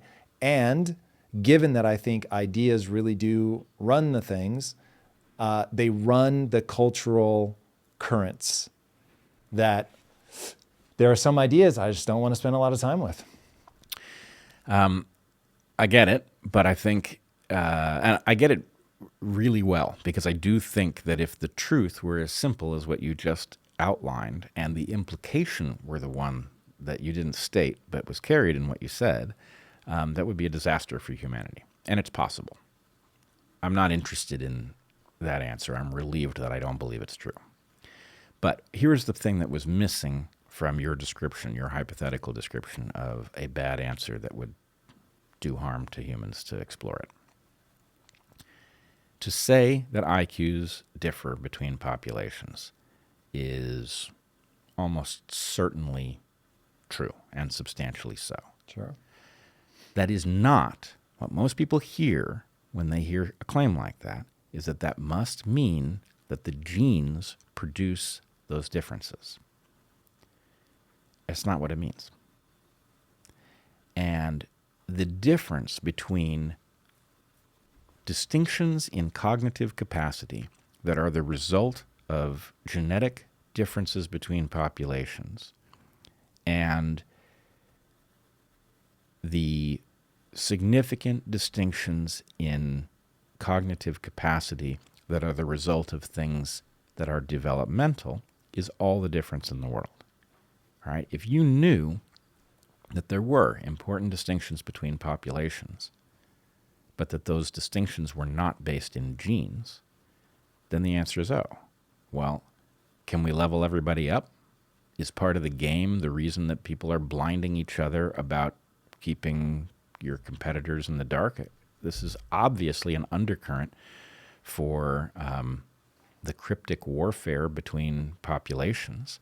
And so my feeling is, look, I don't believe, here's what I think people imagine, and here's what I think underlies the hypothetical you put on the table.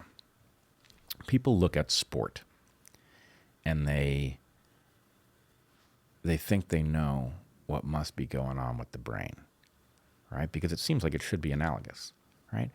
We all understand that the capacity to engage in different sports is not evenly distributed between populations. It's radically unevenly distributed.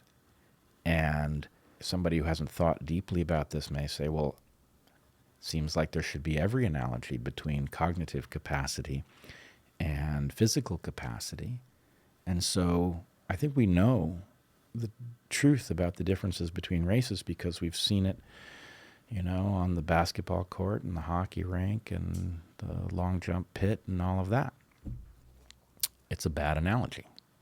And the reason it's a bad analogy is that there's a very good reason that human populations radically differ in their athletic capability across different sports. There's a very good reason, and it's because they came from different habitats. So you find Ethiopians are absolutely dominant in marathon running.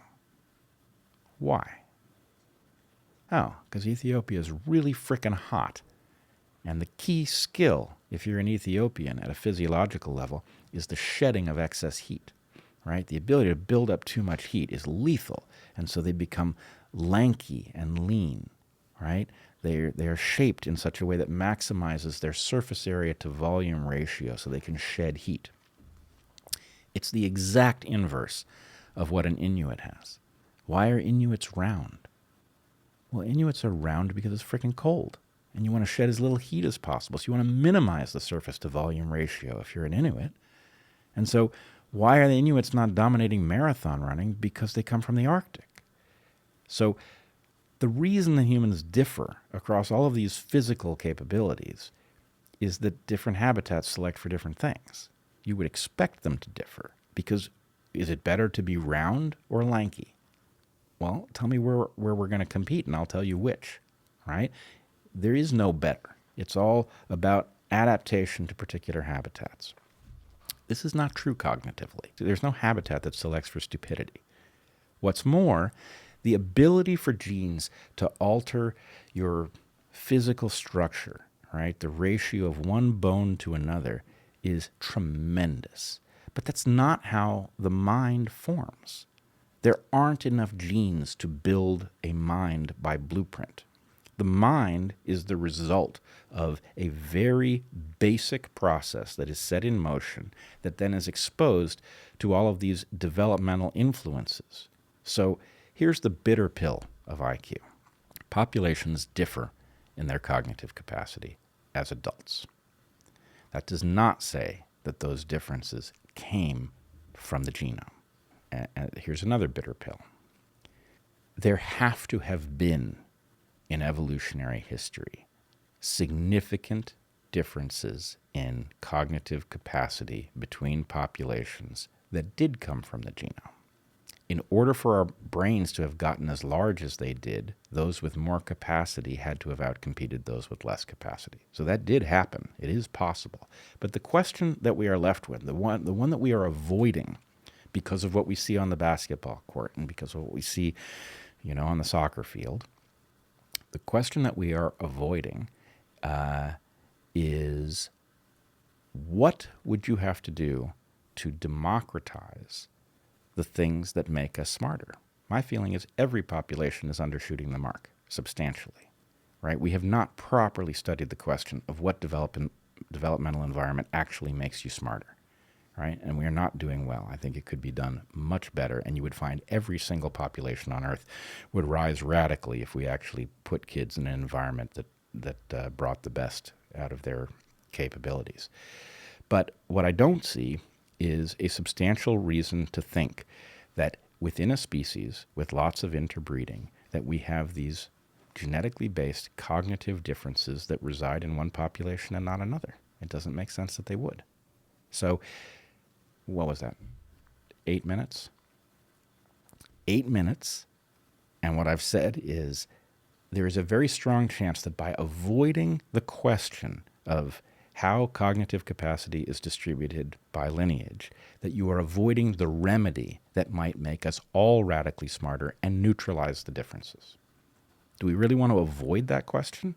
I think the solution lies down the road of understanding what the distinctions are. And frankly, I think we all believe in the distinctions. Why would anybody fight for better schools if the quality of your developmental environment didn't have an influence on how smart you ended up? I think there's a lot of assumptions in the things that you're saying. I'm not familiar with the literature. I have certainly heard that intelligence is inheritable to a hyper-distressing degree. Now, across lineages, I have no idea. I think I made my reasons for not even wanting to look at it pretty clear, so I'll leave that alone. But yeah, I think you've explained it perfectly. It unfortunately brings me back full circle to, but the moment we're in now in the West is, despite all the incredible things that it has rained upon us, the absolute just embarrassment of riches that it is to be born into the Western democratic world, now people are tearing it apart. I saw a video the other day where the guy was like, I'm at this march because I want to end America. And he was like, all of us do. And I was like, what? So you've got, at the ground level, people are trying to tear the West apart. You've got just absolute weird things happening at the government level, clearly power grabs. You've got censorship going on left, right, and center. Given how much ground we've just traversed, can you put a button on why blind us? Why are they so worried about what we see and say? Yeah, let me flesh out the concept I started with, and then let me... as long as the punchline is why they are doing this, I'm here for it. Yeah, well, I mean, the problem is, who are they, and how specific can we be about why they're doing it? But if we put those nuances aside, and then I will return to the question of where there might be hope, given all of the reasons that you've just outlined for despair. I've come up with a concept called the time-traveling money printer. The time-traveling money printer is based on the idea that we all have been through the thought exercise of what would you do if you had a time machine, right? Well, if you had a time machine that could go forward in time, you could go figure out what's going to happen, and you could come back to the present and place your bets in the market and make tons of money, right? If you had a time machine that went backwards, you could go back and you could buy Apple and Microsoft and Amazon, make tons of money. So we all get that a time machine is a moneymaker. But there are no time machines as far as we know. I'm concerned that some rent-seeking elites have... Rent-seeking, for those that don't know, because I always have to look this up, is people that manipulate the political system to their personal gain. I would describe it differently. I would say it's people who make a profit through activity that is not productive. The dictionary disagrees with you. Oh, God. Yes. Well, I'd be willing to hash this out in a fight to the death with the dictionary. But in any case, let's imagine that we have some folks who have got some unearned power, who wish to have more power and control and don't wish to be upended by competitors who are more clever than they are, something like that. Well, they don't have a time machine, but what they do have is enough control to render the truth-seeking capability of humanity lame. They have the ability to pollute what we are able to deduce, and therefore, if they can privatize the knowledge of what is coming, it is like they have a time machine, right? Let's take an example. Strong evidence suggests that the COVID pandemic, whatever its nature, was already happening in China in September, October of 2019, and that elites knew this. Did they immediately run to the public and tell us? Or did they make some phone calls and say, here's what's coming down the pike? Cruise ships are a bad bet. You should short, the cruise ship industry, airlines. I would go big on home deliveries of this, that, and the other. So you can just imagine it's as good as a time machine if you privately hold the information about what history is about to do and the public is unaware of it. The opportunity to make money is limitless. So that's a why somebody would have engaged in blinding us, because the blinder we are, the more powerful their money printer is. And I believe that this happened, and actually there's a tremendous amount of evidence. Much of it is laid out in Bobby Kennedy's book on Wuhan, that there were incredibly prescient investments made by Bill Gates and others in companies that you would have no reason to think were about to have a spectacular rise, that just so happened to have the goods for producing mRNA vaccines that would just so happen to take over the world, this sort of thing. So anyway, I don't know exactly who. We know some of the players. Gates appears to be an important player who seems to know what's going to happen in the future before the rest of us do. And why is obvious, because for the same reason that people rob a bank, this is safer and much more lucrative to place bets in the world based on private information. It's a good gig. And so anyway, that's what I think is happening. We're being systematically blinded because there are some people who are sophisticated in their own diabolical way who think, well, why the hell would I share useful information about reality if I could use it to my own advantage instead? What do you think about somebody like Don Lemon, who really does seem to want to censor? He's not, I really don't think he's doing it because he's going to make some prescient bets and he wants to keep everybody dumb. I think he represents the person who's like, yeah, you've tripped a moral thing in him that probably plays out something like, somebody needs to be the adult in the room. The thing that he kept saying in the interview with Elon Musk was, you need to moderate this hate speech. Like, hate speech has gone up. What are you doing? You need to take this stuff off your platform. And no matter how many times Elon said, if it doesn't violate the law or our policies, we don't take it down. We just don't promote it. And he just kept going. You need to moderate this stuff. What do you think about that?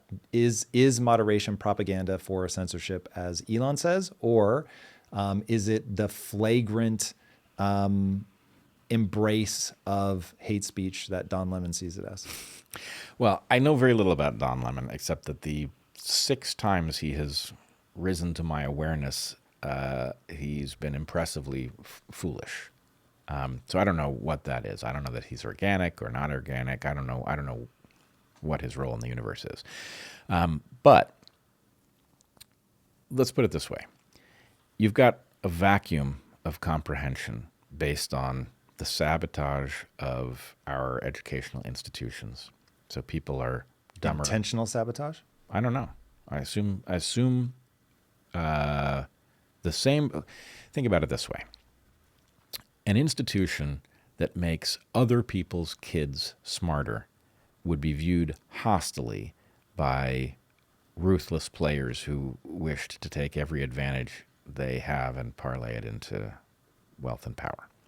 So I don't think it's an accident that our universities are completely incapable of figuring out whether 2 + 2 = 4 or whether men can become women. That confusion is serving somebody. At what level? Was this a bunch of industries that decided that they needed to disrupt the discovery of inconvenient things? Was it more systematic than that? I can't say. I think there probably is a certain amount of systematic sabotage, but how would I know? But in any case, in a world where you just don't have those truth-seeking mechanisms, they don't work. In fact, they are more likely to spit out the inverse of the truth than truth itself. There's an awful lot of room for various bad thought processes to take over. And one of the things that you should absolutely expect is that where our forefathers have discovered a counterintuitive truth, it's going to get uninvented. Free speech, it's not obvious. Most speech is probably pointless. And of the speech that has an impact, a huge fraction of it is just bad.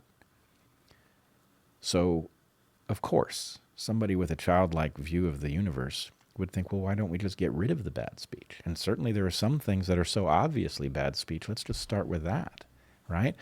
But as soon as you get there, you realize, oh, somebody's going to have to draw a line, and they're going to come up with all kinds of utilitarian reasons that they have to draw the line farther and farther and farther. And so the point is, no, actually, you can't do any of that. Don't do any of that, because if you step on that slippery slope, it's a disaster. So it's counterintuitive.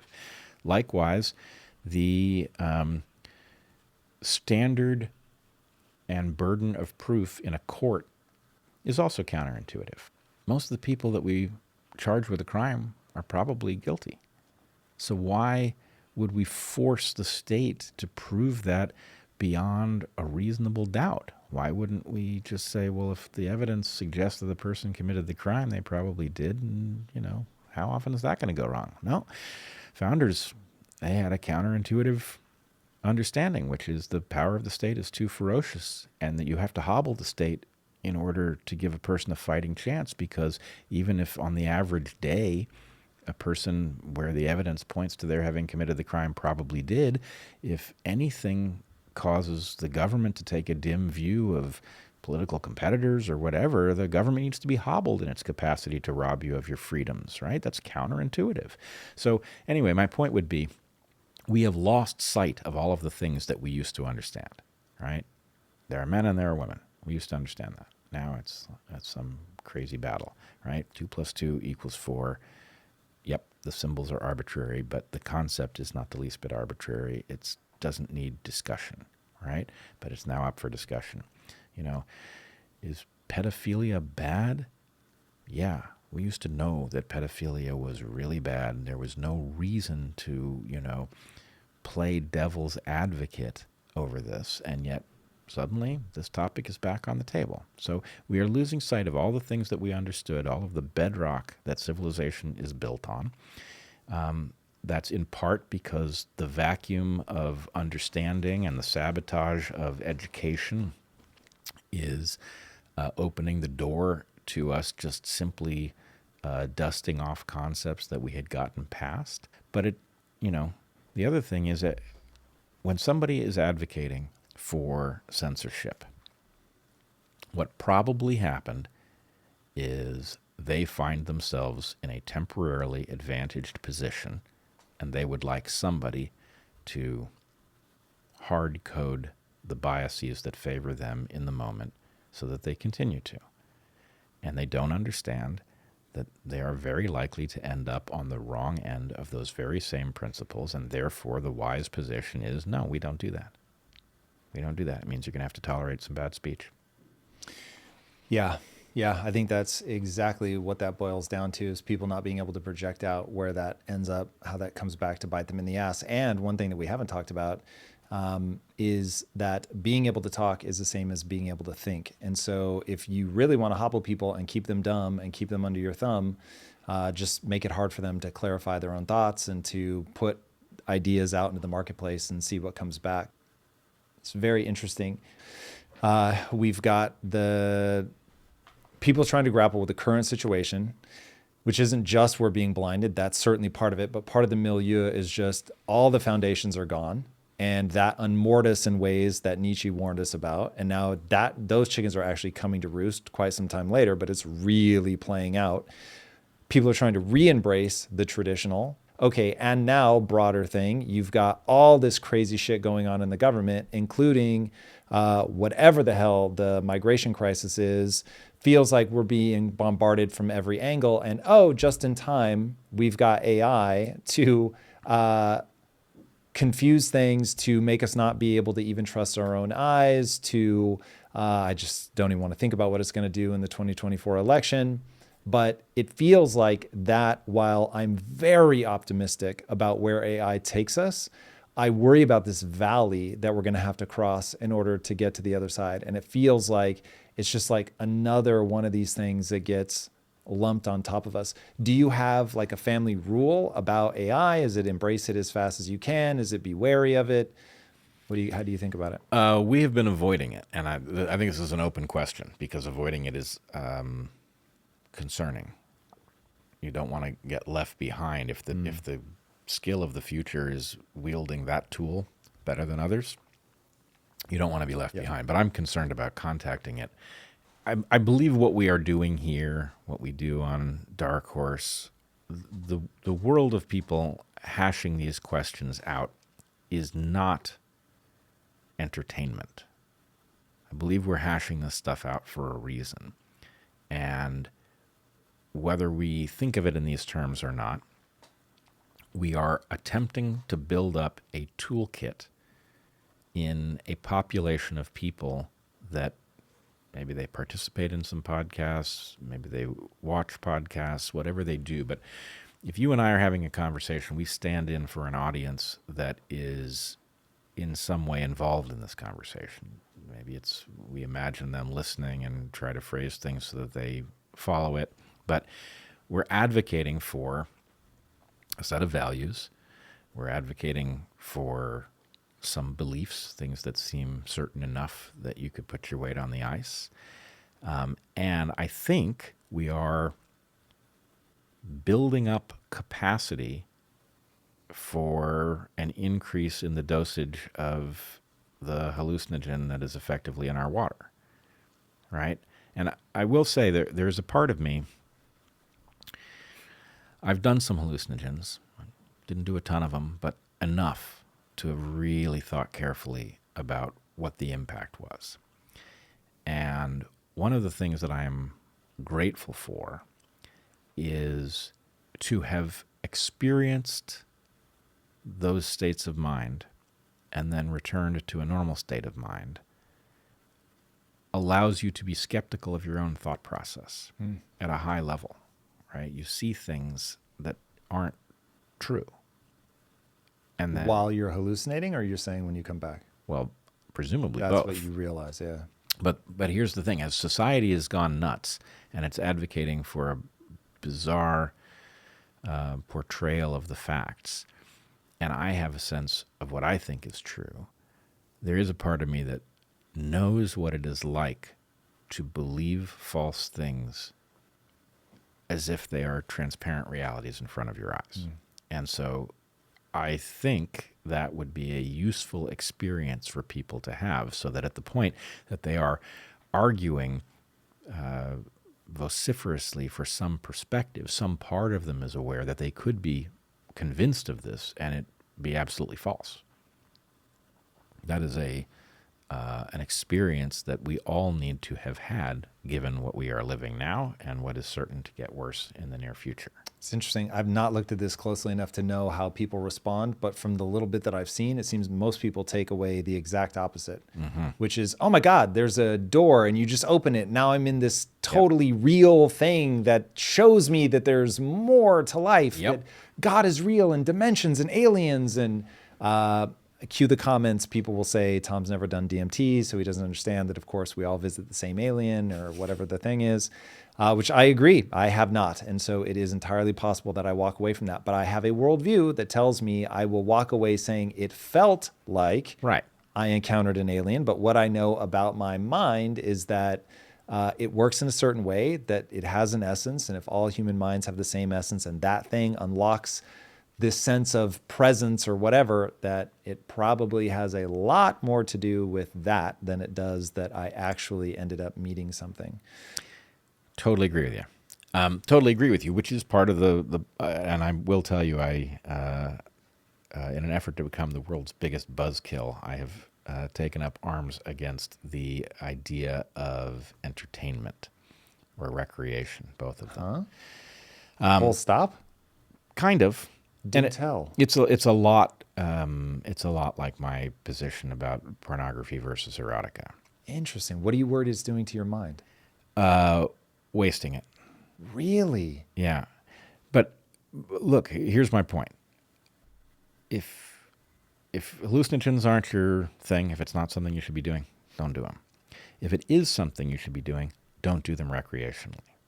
Now, what I'm saying is not don't enjoy yourself. I hope you laugh the whole time because of all of the insights that you take away from it. And then I hope you reflect on what those insights were and how they looked from that state and how they look from back down here on Earth, right? What I don't think you should do is be casual about it. It's such a powerful tool that to squander it on something foolish doesn't make any sense. Make use of it. And I believe this about sex, frankly. This is a power tool. It's very important, right? If somebody gave you a Ferrari, going and doing donuts in the parking lot is probably not the way to treat it, right? Every now and then. Well, sure. I mean, on a snowy day, but but the point is, look, there are all of these things that create this tremendous reward, and that reward is built into them for a reason, an evolutionary reason. To use them just to trigger the reward without accomplishing whatever it is that's supposed to make you feel good is like, well, I mean, there are a lot of drugs that I don't think are interesting. Drugs that can trigger a sense of overwhelming excitement without having done anything. Well, you are supposed to experience overwhelming excitement in life when you've accomplished something great. If you can chemically trigger it, what have you just done to your motivational structure, right? So what I'm saying is don't enjoy these things, but enjoy them at their full depth, right? It's not entertainment. It's not recreation, right? Read a great story, not because it entertains you, it passes the time, but because it enriches you, because it makes you into something you weren't before you started the story. It's that good. It alters your values or your understanding of yourself or the universe or something, right? I don't see that as entertainment. All right. Well, speaking of something that one should take at its full depth, that is definitely not entertainment, but makes me feel like I'm on hallucinogens. Talk to me about what's going on at the border. That one's out of left field. It's pretty wild. It's pretty wild. And the fact that it is simultaneously an undeniable fact. I mean, you could go visit it, right? And you could see it. And it's a mystery. Why would anybody allow this? to happen. It violates all sorts of things that we all thought were beyond even needing to be discussed, right? The nation has to control its borders. That's part of... Anyway, you asked what's taking place. You want me just to describe what I saw? Please. So my son and I, Zach, went to Panama, and we traveled to the province of Darien, to the edge of the Darien Gap. Actually, we went into the Darien Gap, but we traveled by car to the edge of it. The Darien Gap is it's a section of the Pan American Highway that has never been built. The Pan American Highway runs from Prudhoe Bay, Alaska to the southern tip of South America. Whoa. You can drive the whole way except for the 60-mile stretch at the border between Colombia and Panama. What is there is a wilderness. There's a national park. And it is a famously difficult stretch of land to cross. There are currently thousands of people, thousands a day, being beckoned across the Darien Gap, largely by the international community, which is facilitating this massive migration. Some of the people who are migrating are South Americans. There's a lot of people from Venezuela fleeing economic collapse there. But there are a lot of people coming from around the world. They fly into Quito, Ecuador. The reason they fly into Ecuador is that there's no visa requirement, so they can land in Ecuador without a visa. They can move overland into Colombia, and they can cross the Darien Gap into Panama. So what we saw was on the Panama side, we saw what I came to understand as two distinct phenomena. There's one massive migration, lots of South Americans, lots of people from elsewhere in the world, from the Middle East, Yemen, people from Haiti. They are housed in encampments that are built in settlements that exist in Darien already. So people are walking out of the jungle. They are walking into these little towns that exist on the edge of the jungle. These towns have had refugee camps built up by the international community. So the Panamanians aren't happy to have this massive migration moving through their habitat, but they have no control over it. How's that possible? Well, the Panamanian border is supposed to be controlled by the Senafront, which is the Panamanian Border Authority. Is it a separate entity? Yeah, it's a military police entity that is charged with controlling the frontier. And they don't answer to the Panamanian government? No, they do. Oh, they absolutely do. Okay, They're so a part of the Panamanian government. Got it. So then Panama could stop this. Well, see, this is the thing. We, as little people, don't understand international relations. Could Panama technically stop it? Yes, they could technically stop it. But what would happen to Panama if they did presumably explains why they don't. So the Panamanians are not in a position to override whatever it is that wants this migration to happen. How much of Panama's stance is public, and how much are you inferring? That is a good question. Let us put it this way. The discussion of the migration is not nearly as substantial as you would expect. And in large measure, what is happening is the migrants are being shunted north as quickly as possible. That from Panama's perspective, the best thing to do is to get these people on their way where they don't become a burden to Panama. And so they are being shuttled through Panama into Costa Rica and through all of the countries up into North America. All of the Central American countries are participating in facilitating this migration for reasons that are not clear. But I said that I'd come to understand this as two separate phenomena. One of them is this migration of people who, when you talk to them, and we found many migrants were forthcoming about both the trials that they had suffered in the jungle, which are terrifying. Almost all of them had been robbed. Young women were routinely raped. People walk out of the jungle without their children. Children walk out of the jungle without their parents. God. Oh, it's a humanitarian disaster.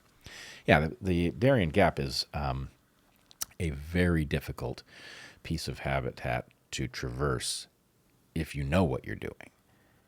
These people do not. They've been induced to try to cross the gap with no understanding of how to equip themselves or what they're actually going to face there. And, it's the kind of habitat where you can slide down a muddy hill and break your leg, and that can kill you because it prevents you from getting out.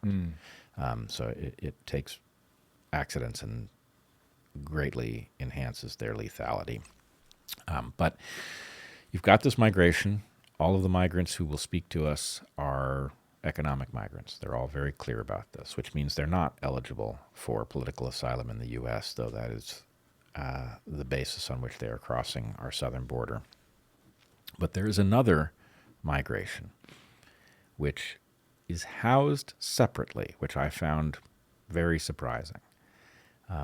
It is a migration that is almost entirely Chinese, is predominantly young men. Whether the fact that they are of military age is meaningful or not is impossible to say. But what I can say is that unlike all of the other migrants that we encountered, who were surprisingly open about talking about what they were doing and where they were headed and what had motivated them to go, the Chinese migrants, who are housed separately by the Panamanians, they're housed in places that are not towns. Interestingly, there's a camp called San Vicente, which Secretary Mayorkas visited when he was in Panama, right before it was expanded greatly. But the Chinese who are moving through the San Vicente camp are unwilling to talk. They give off a hostile air, and it's not clear to me why this should be the case. If they were, for example, fleeing oppression at the hands of the Chinese Communist Party, you would expect them to be at least curious about citizens of this country that they were apparently going to start a new life in. That would be a natural thing. And even if they were afraid to talk because they were afraid of what might happen if word got back, you would not get a hostile sense. You would get a sense that they were conflicted or trapped and couldn't talk. But that was not at all the impression they left. The impression they left was one of hostility and mockery, and it was decidedly disturbing. So I began to think of this as an invasion moving in parallel and being cloaked by a migration. The migration is real. The migration is alarming in its own right. It is a humanitarian disaster at the level of what is happening to the people doing the migrating, and it is very definitely being encouraged and facilitated by the international community, which appears to have the idea that migration is inherently a good thing. Now, I don't know how anyone could possibly be that confused, but this is visible if you look at the web pages of the organizations that are doing the facilitating. They say this, that it is their mission to induce migration. They believe that migration is positive. But that migration is cloaking something else. I can't say exactly what that something else is, but it would be irresponsible not to consider the possibility that it is an international competitor taking advantage of our open border to arrange some kind of harm that will be more easily orchestrated that way than it would be on a battlefield. Okay. I know you tell your kids that when they have a hypothesis, they need to assign a percentage likelihood that it's accurate. Mm-hmm. What percentage likelihood of accuracy do you give the invasion hypothesis? So let's be clear on what that hypothesis is. If that hypothesis is that the Chinese Communist Party is sending people across our southern border with the intent to do harm to the United States, I would say 60%. Whoa. Okay. Now, there are lots of other possibilities. Does spying fall under that hypothesis? No, I don't think that is specifically to do harm. So you think it's more than spying. So there's the 60% is like proper harm. here's the thing. I know how crazy that sounds. And Well, my final question will be around that. So one of the early questions I asked you was, is there ever a hypothesis that's so far out that it's better not to even float it out? We've already had that conversation. What I want to understand though with this is what happened that gave you that much confidence? Because I agree with you that this is on the table as one of the things that it very well could be. And I don't think you just said this, but I've heard you say this before, which is really powerful. If you believe that there is some element of financial corruption in our system, which I think everybody agrees there's a lot of money in our system, whether we call it corruption or not is almost a moot point, that there's a ton of money in our politics, money moves the needle here. If people know that from the outside, would they not leverage that to get what they want? So that could be paying a ton of money to ensure that the migrants are allowed in the country. But what I want to know is, this is such a high degree of certainty from somebody I consider so cautious in their thinking. But this falls into that bucket that you're playing with more and more as you got battered through the COVID situation. It felt to me like you got, I don't know if frustrated or angry, but you started making bolder claims. And this one is the one, help me understand, what are the building blocks that make it up? So we know they had their own migration going in. They didn't act in the way that you expected them to act. They were hostile. Well, first of all, let me say, this is part of why I decided I had to go in person. Because had you already been hearing this before you went? Yeah. The folks who showed Zach and me this migration had been sending materials for better part of a year. So I was quite aware of what I was likely to see, but it made no sense. And frankly, I talked almost not at all about it because I did not want to find myself broadcasting things that turned out not to be what had been represented to me. I was very cautious about it. And it was hard to justify going. It's not an especially safe place to go. What was I going to see that I couldn't deduce from a video? But I was very glad that I did go, because the physical relationship between these two different migrations, and most importantly, the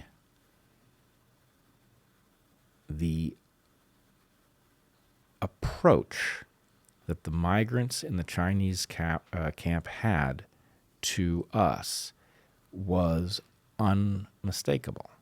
It was hostile. Now, why was it hostile? It's hard to... So part of the reason that you find that number as high as you find it is that, given what I saw, it is hard to come up with other explanations for it. Right? Were these people fleeing oppression? That was inconsistent with the way they dealt with us. It did not feel right. Now, can I convey that to you in a way that you would have a degree of certainty about it? Not really. I don't think you know me well enough to know what it would take to trigger that circuit for me. But here's the other question. We have a southern border that is effectively open. Yep. We are not doing even the most basic due diligence with respect to establishing who is crossing that border and why. Given that, do you believe that our antagonists abroad will take advantage of that fact? I find that almost certain. Yes. So I find the hypothesis compelling, but I thought you were going to say 7 to 10%. So let me lay out the part where you and I agree. And then as the person that's just armchair quarterbacking it, I'll give you sort of my take, knowing I haven't been there. And so I really am just pulling the shit out of my ass. But so I have heard from enough analysts of China that the Chinese diaspora is a very meaningful thing. And that some percentage of the people in the Chinese diaspora really view themselves still as Chinese, regardless of where they live. Now, this is just analysts that I've heard speak. This is not me forming a firsthand account. So I know that this is part of my distortion on my lenses. This is not, I don't trust this, but in terms of hypothesis, being very unsure, but it's an interesting guess that warrants exploration. So to your point, governments are going to do what they can to get a leg up. We are in a pure competitor relationship with China. China has every reason to want to know more about what we're doing, as we have every reason to want to know what China's doing. Now, breaking from that, I will say it is very possible that China is in a pretty rough economic situation right now. If the housing issue there is as big as some pundits are making it out to be, again, no firsthand knowledge, don't know, but certainly interesting. I could see not being of that culture, missing cues, misreading cues so that they seem hostile or whatever. Again, they could be throwing things at you, spitting, I don't know, but that'd be pretty tough to misread. But if it were more of just a body language, refusal to interact, scowling, that kind of thing, then... Well beyond that. Okay. Give me the craziest thing they did. Well, I don't know that any of it was crazy, but we attempted to interact with several different groups at the San Vicente camp.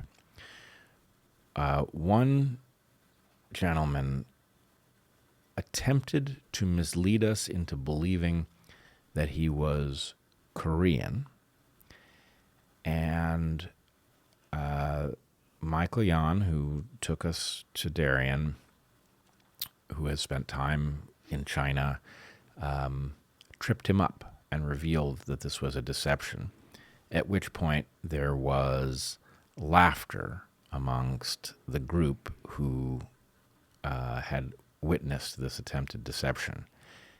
And then, following that, there was no willingness to talk about the reality. It wasn't that this had been a practical joke on, some naive foreigners and that broke the ice, right? This was a deception that was exposed, and it led nowhere. I also believe that we were monitored in the camp. So there was a particular guy I was watching who repositioned himself as we moved to different places in order to witness what was taking place there, and I believe he was keeping tabs on us. I don't know why that would be. Didn't strike me as a normal behavior for somebody who is, involved in a major migration to a new homeland. It still feels qualitative, though. Yep. So we have qualitative feedback, because so you don't know this about me, but my background's actually writing. So I often ask myself, if this were a character and I were writing them, what would have to be true for them to act this way? One could be, I'm here as a spy, for sure, or I'm here to do harm. But honestly, if I'm coming to fuck you up, the last thing I'm going to do is be openly antagonistic. I'm going to be super friendly, because I do not want you to be cued into what I'm really doing. But if I have a dim view of Americans, and I've got some sense of, I'm going to America because I want to bring my culture to another great place, and I want to spread the Chinese diaspora, and I have no idea what inside of China they say about America. They could say lovely things. I have no idea. But I know that, like, across Europe, it hasn't been I came to England because I want to embrace English values. It is, in many cases, I've come to England and I plan to stake my values, and I'm trying to bring as many people over as I can so that we can really have our own, at least pockets where our culture is the culture. And given that America hopefully still has that vibe of like, yeah, we want diaspora people. We want people to come here and make this a cooler place. Now, I think that we have to reckon with that, because I don't think you can bring this many people over at once. I think we're going to have problems. But like, I still like the vibe of the Statue of Liberty. Give me your tired, weak, huddled masses. Like, I fucking love that vibe. Anyway, I can write a bunch of backstories for these guys where, yes, they're clowning on the idiot Americans, even though they're trying to get to America. Now, whether they're fleeing China, because China, with my archetype, is not the kind of place I would want to be, or they're coming over as an invasion. I don't know. The only thing I would say is I can paint a lot of scenarios where they are probably still problematic from a whole host of very non-sinister, non-spy-y reasons. But it could also be exactly what you're saying. I just would have, again, I have not been there, so I've not seen the things that you see. So I'm in the DMT position again of I haven't met the little guy. But it feels to me with qualitative data that it warrants a more cautious percentage. Well, the question is, what would you think if you had been there? I don't know. And I might be way more hardcore than you. I might be 90%. Don't know. nobody has any trouble accepting that China's building weaponry. And so the point is, it's not beyond our thought process to imagine that somebody might be preparing for war with us. But for some reason, this bargain, hey, their southern border is open. Can we do anything with that? Is it worth sending in, maybe the decision to utilize them hasn't been made, but the idea is it would be a shame not to take advantage of that open border while it's still open, and who knows how long it will be. Do you have an estimate of how many Chinese have crossed? I believe it's tens of thousands. Whoa. It's a lot. Okay. For a second, let's just pretend that the dark scenario is the true scenario, which you've 60%, I'm like 7%, but whatever. Do you think that we're going to have a reckoning? Like if you send tens of thousands of people that still have allegiance to the homeland and the homeland wants to do you dirty, I don't even like thinking like this. This is interesting. This is triggering some World War II vibes in me, which I'm not loving, but let's finish the thought experiment. I get your friend hates that, but do you think we have a reckoning coming with a potential problem where the call came from inside the house? I don't understand why this is even tough. Because it seems self-evident that an enemy would want to do this. Given a manifestly open southern border, you don't think anybody's going to notice that they can send people over it and utilize? I mean, how many years did we spend taking off our shoes in airports? Right. I mean, and the absurdity of, if you come across the border, if you come home from Central America, you will be monitored. They will know exactly who's crossing the border at exactly what moment you're doing it, right? It's a whole different situation. You will have scrutiny exerted in your case. And in another case, there's no scrutiny. That is a mystery to me. How did that happen? When I ask obvious questions, like, we have a corrupt political system. It's pay for play. What is to have stopped our antagonists abroad from having purchased influence with which to get us to harm ourselves? Isn't that the obvious bargain? If they can do it well, in a way where I don't realize that's what the money's for. I think it's something good. Yeah, I could for sure. I see a lot of really bad ideas get a lot of energy. So, not saying I think this has happened, but it certainly fits the incentive model. I think that the thing that I don't understand is that we apparently spend, I don't know how many hundreds of billions of dollars on the intelligence community to think way outside of the box and figure out how a very clever enemy could possibly get inside our system and compromise us. And we've left the most obvious mechanisms wide open. And to talk about what my assessment is that the most obvious loopholes are being utilized, is like, well, do you have the evidence for that? The evidence that we have antagonists abroad and that we have people who never sleep because they're concerned that those enemies might get the jump on us, that evidence exists. I don't know what the reason is that the southern border is as open as it is. I don't know why the international community is encouraging migrants into the Darien. I don't know why the Chinese are housed separately. I don't know why the Chinese appear to be facilitated in their migration by their government. Oh, but there's one other thing I wanted to mention to you. And again, this goes back quite a number of years. In fact, goes back enough years that I had in fact forgotten it, and it did not come back up as I was looking at this Chinese migration phenomenon in Darien. When the Chinese one-child policy was in full force, I wrote an essay. I was not a public figure. I don't know that anybody read the essay, but I wrote an essay about a paradox. There is a principle in evolutionary biology that goes back to Ronald Fisher. Ronald Fisher realized something important about sex ratios. He wasn't thinking about humans. And what he realized was that although males and females differ tremendously in how many offspring they can produce in a lifetime, that on average, given some very basic assumptions, on average, they produce the same number of offspring, and there is therefore no advantage to producing males over females or vice versa. That is to say, a male might produce 1,000 times as many offspring as a female in a given case, but on average they produce the same number. So if there are too many males, you should produce females, and if there are too many females, you should produce males, because you tend to succeed better evolutionarily if you produce the rare sex. Now that logic should apply to people, and it should have applied to China.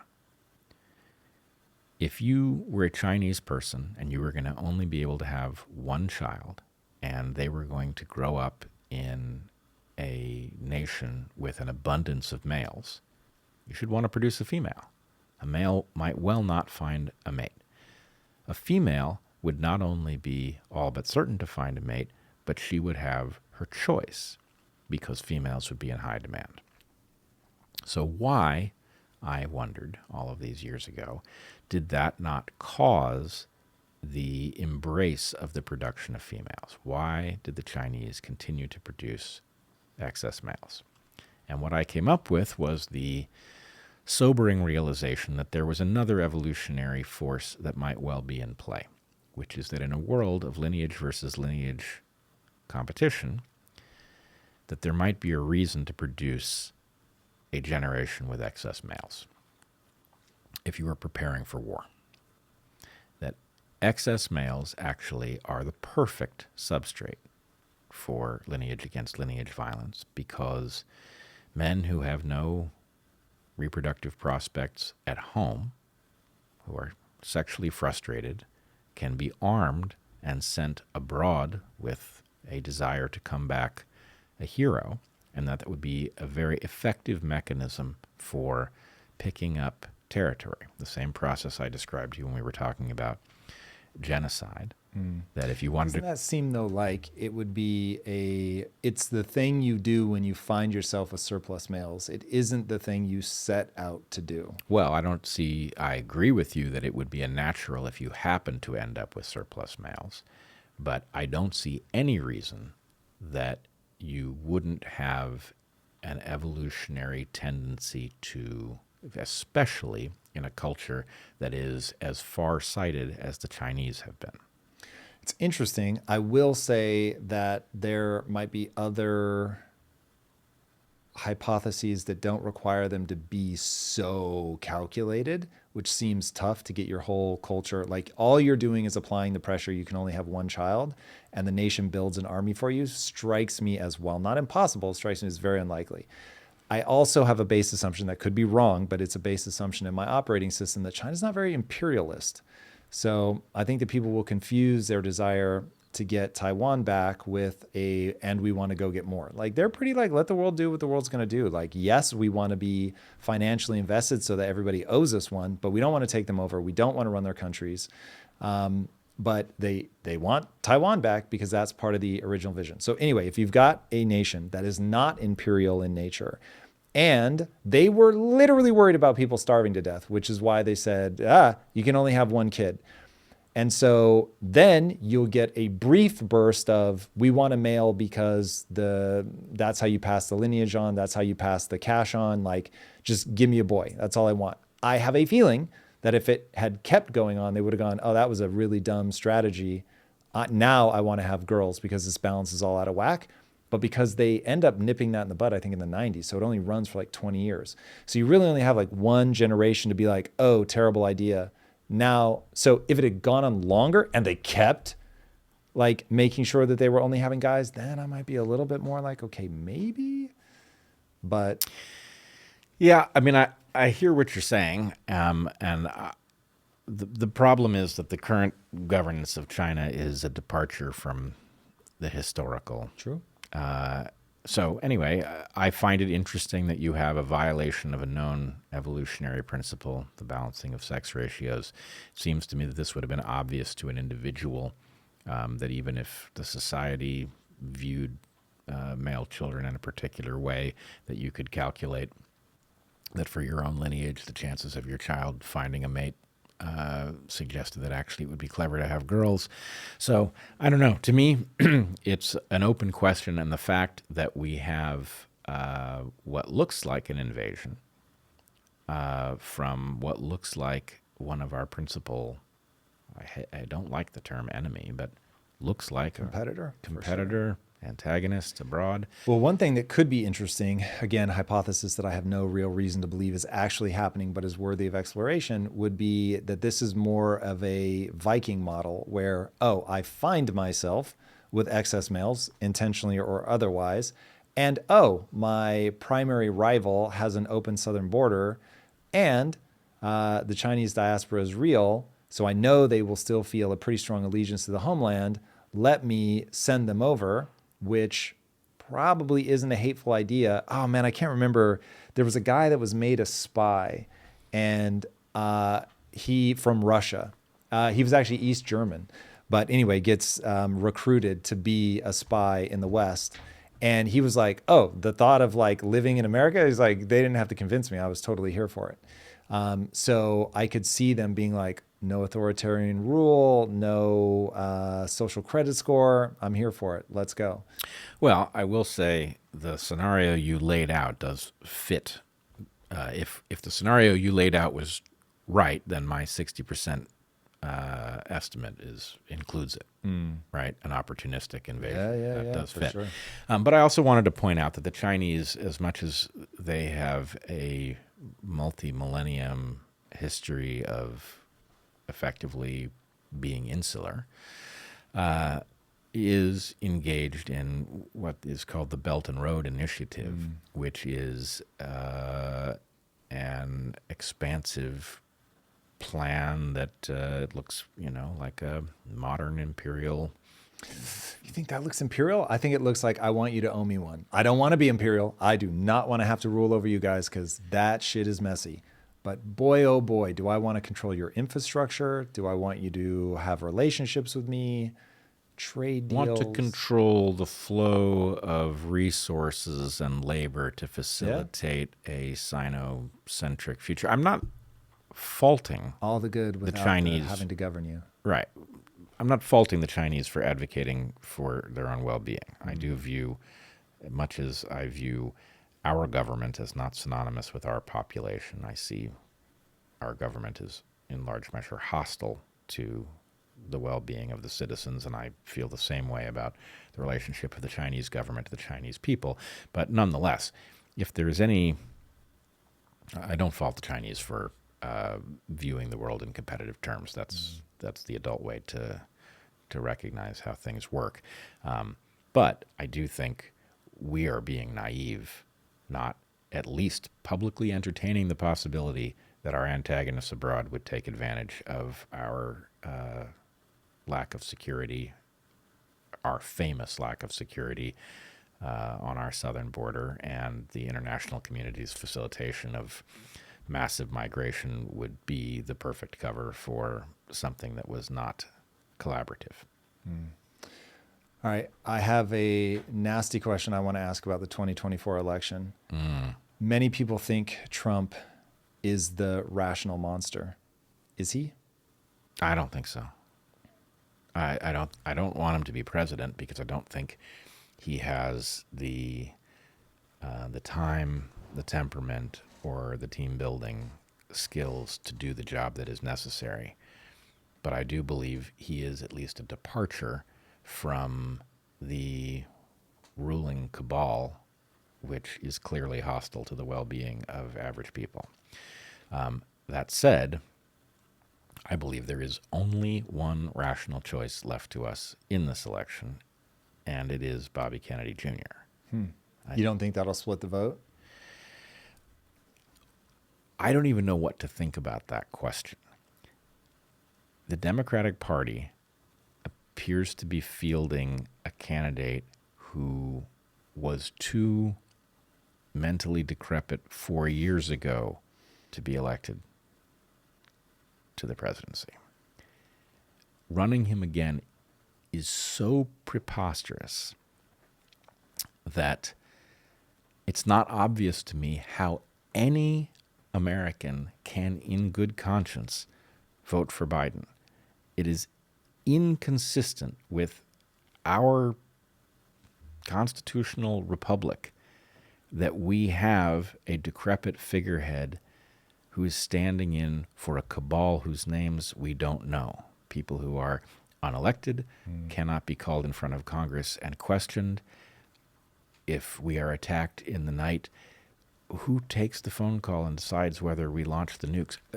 You cannot have a person as far gone as Joe Biden in that office. That is a different country. So my feeling is the Democratic Party has an obligation to field a reasonable candidate before there is any vote to split.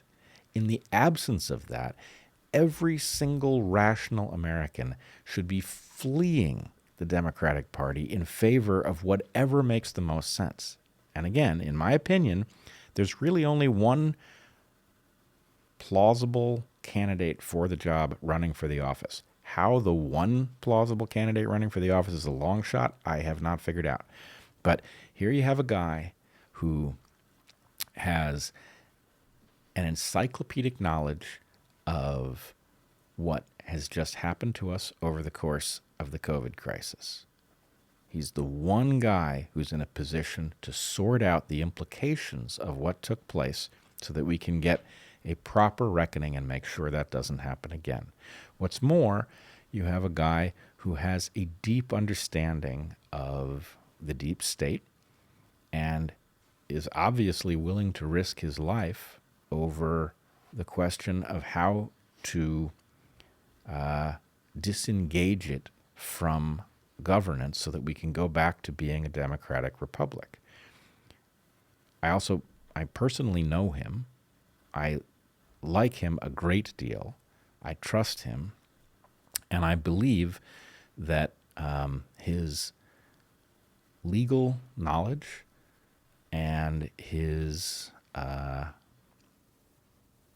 wisdom, the fact that this is somebody, his personal familial story is tied up in the exact trauma that our nation has lived under since 1963, right? To have the possibility of putting him in that office to finally move us past that chapter into some renewed phase of American strength, to restore the consent of the governed, seems to me like the obvious thing to do. We are lucky that we have that option on the table. And I can't believe that we would, in the face of that, be embracing tired tropes like spoiler and the lesser of two evils. Right? Those tropes make no sense in an era where the DNC is fielding Joe Biden in his state of disrepair. It's inconsistent with it. This is an emergency, and we have somebody that we can vote for who makes perfect sense, could inhabit the office, has the skills, has the temperament, would likely have 8 years in which to get the job done. All of those things are powerful arguments in favor of this person. And I really hope people will rethink their reflexive embrace of what amounts to a jersey color over reason. It's a great place to end. Bret, where can people follow you? They can come find us at the Dark Horse Podcast. Look for us on Rumble. They can find us on Locals. I'm on Twitter at Bret Weinstein. Bret has 1 T. There is a Bret Weinstein with 2 T's, and he gets way too much of my correspondence. You can check out Hunter-Gatherer's Guide to the 21st Century. It's awesome. I've read it. It's a good book and highly germane to many of the topics we've talked about. Maybe that's it. I like it. All right, everybody. If you haven't already, be sure to subscribe. And until next time, my friends, be legendary. Take care. Peace. If you like this conversation, check out this episode to learn more. War is a test of wills. Israel is very determined to completely eradicate Hamas. It's going to cause years and years of strategic problems. People are going to seek revenge on them. If I was an enemy...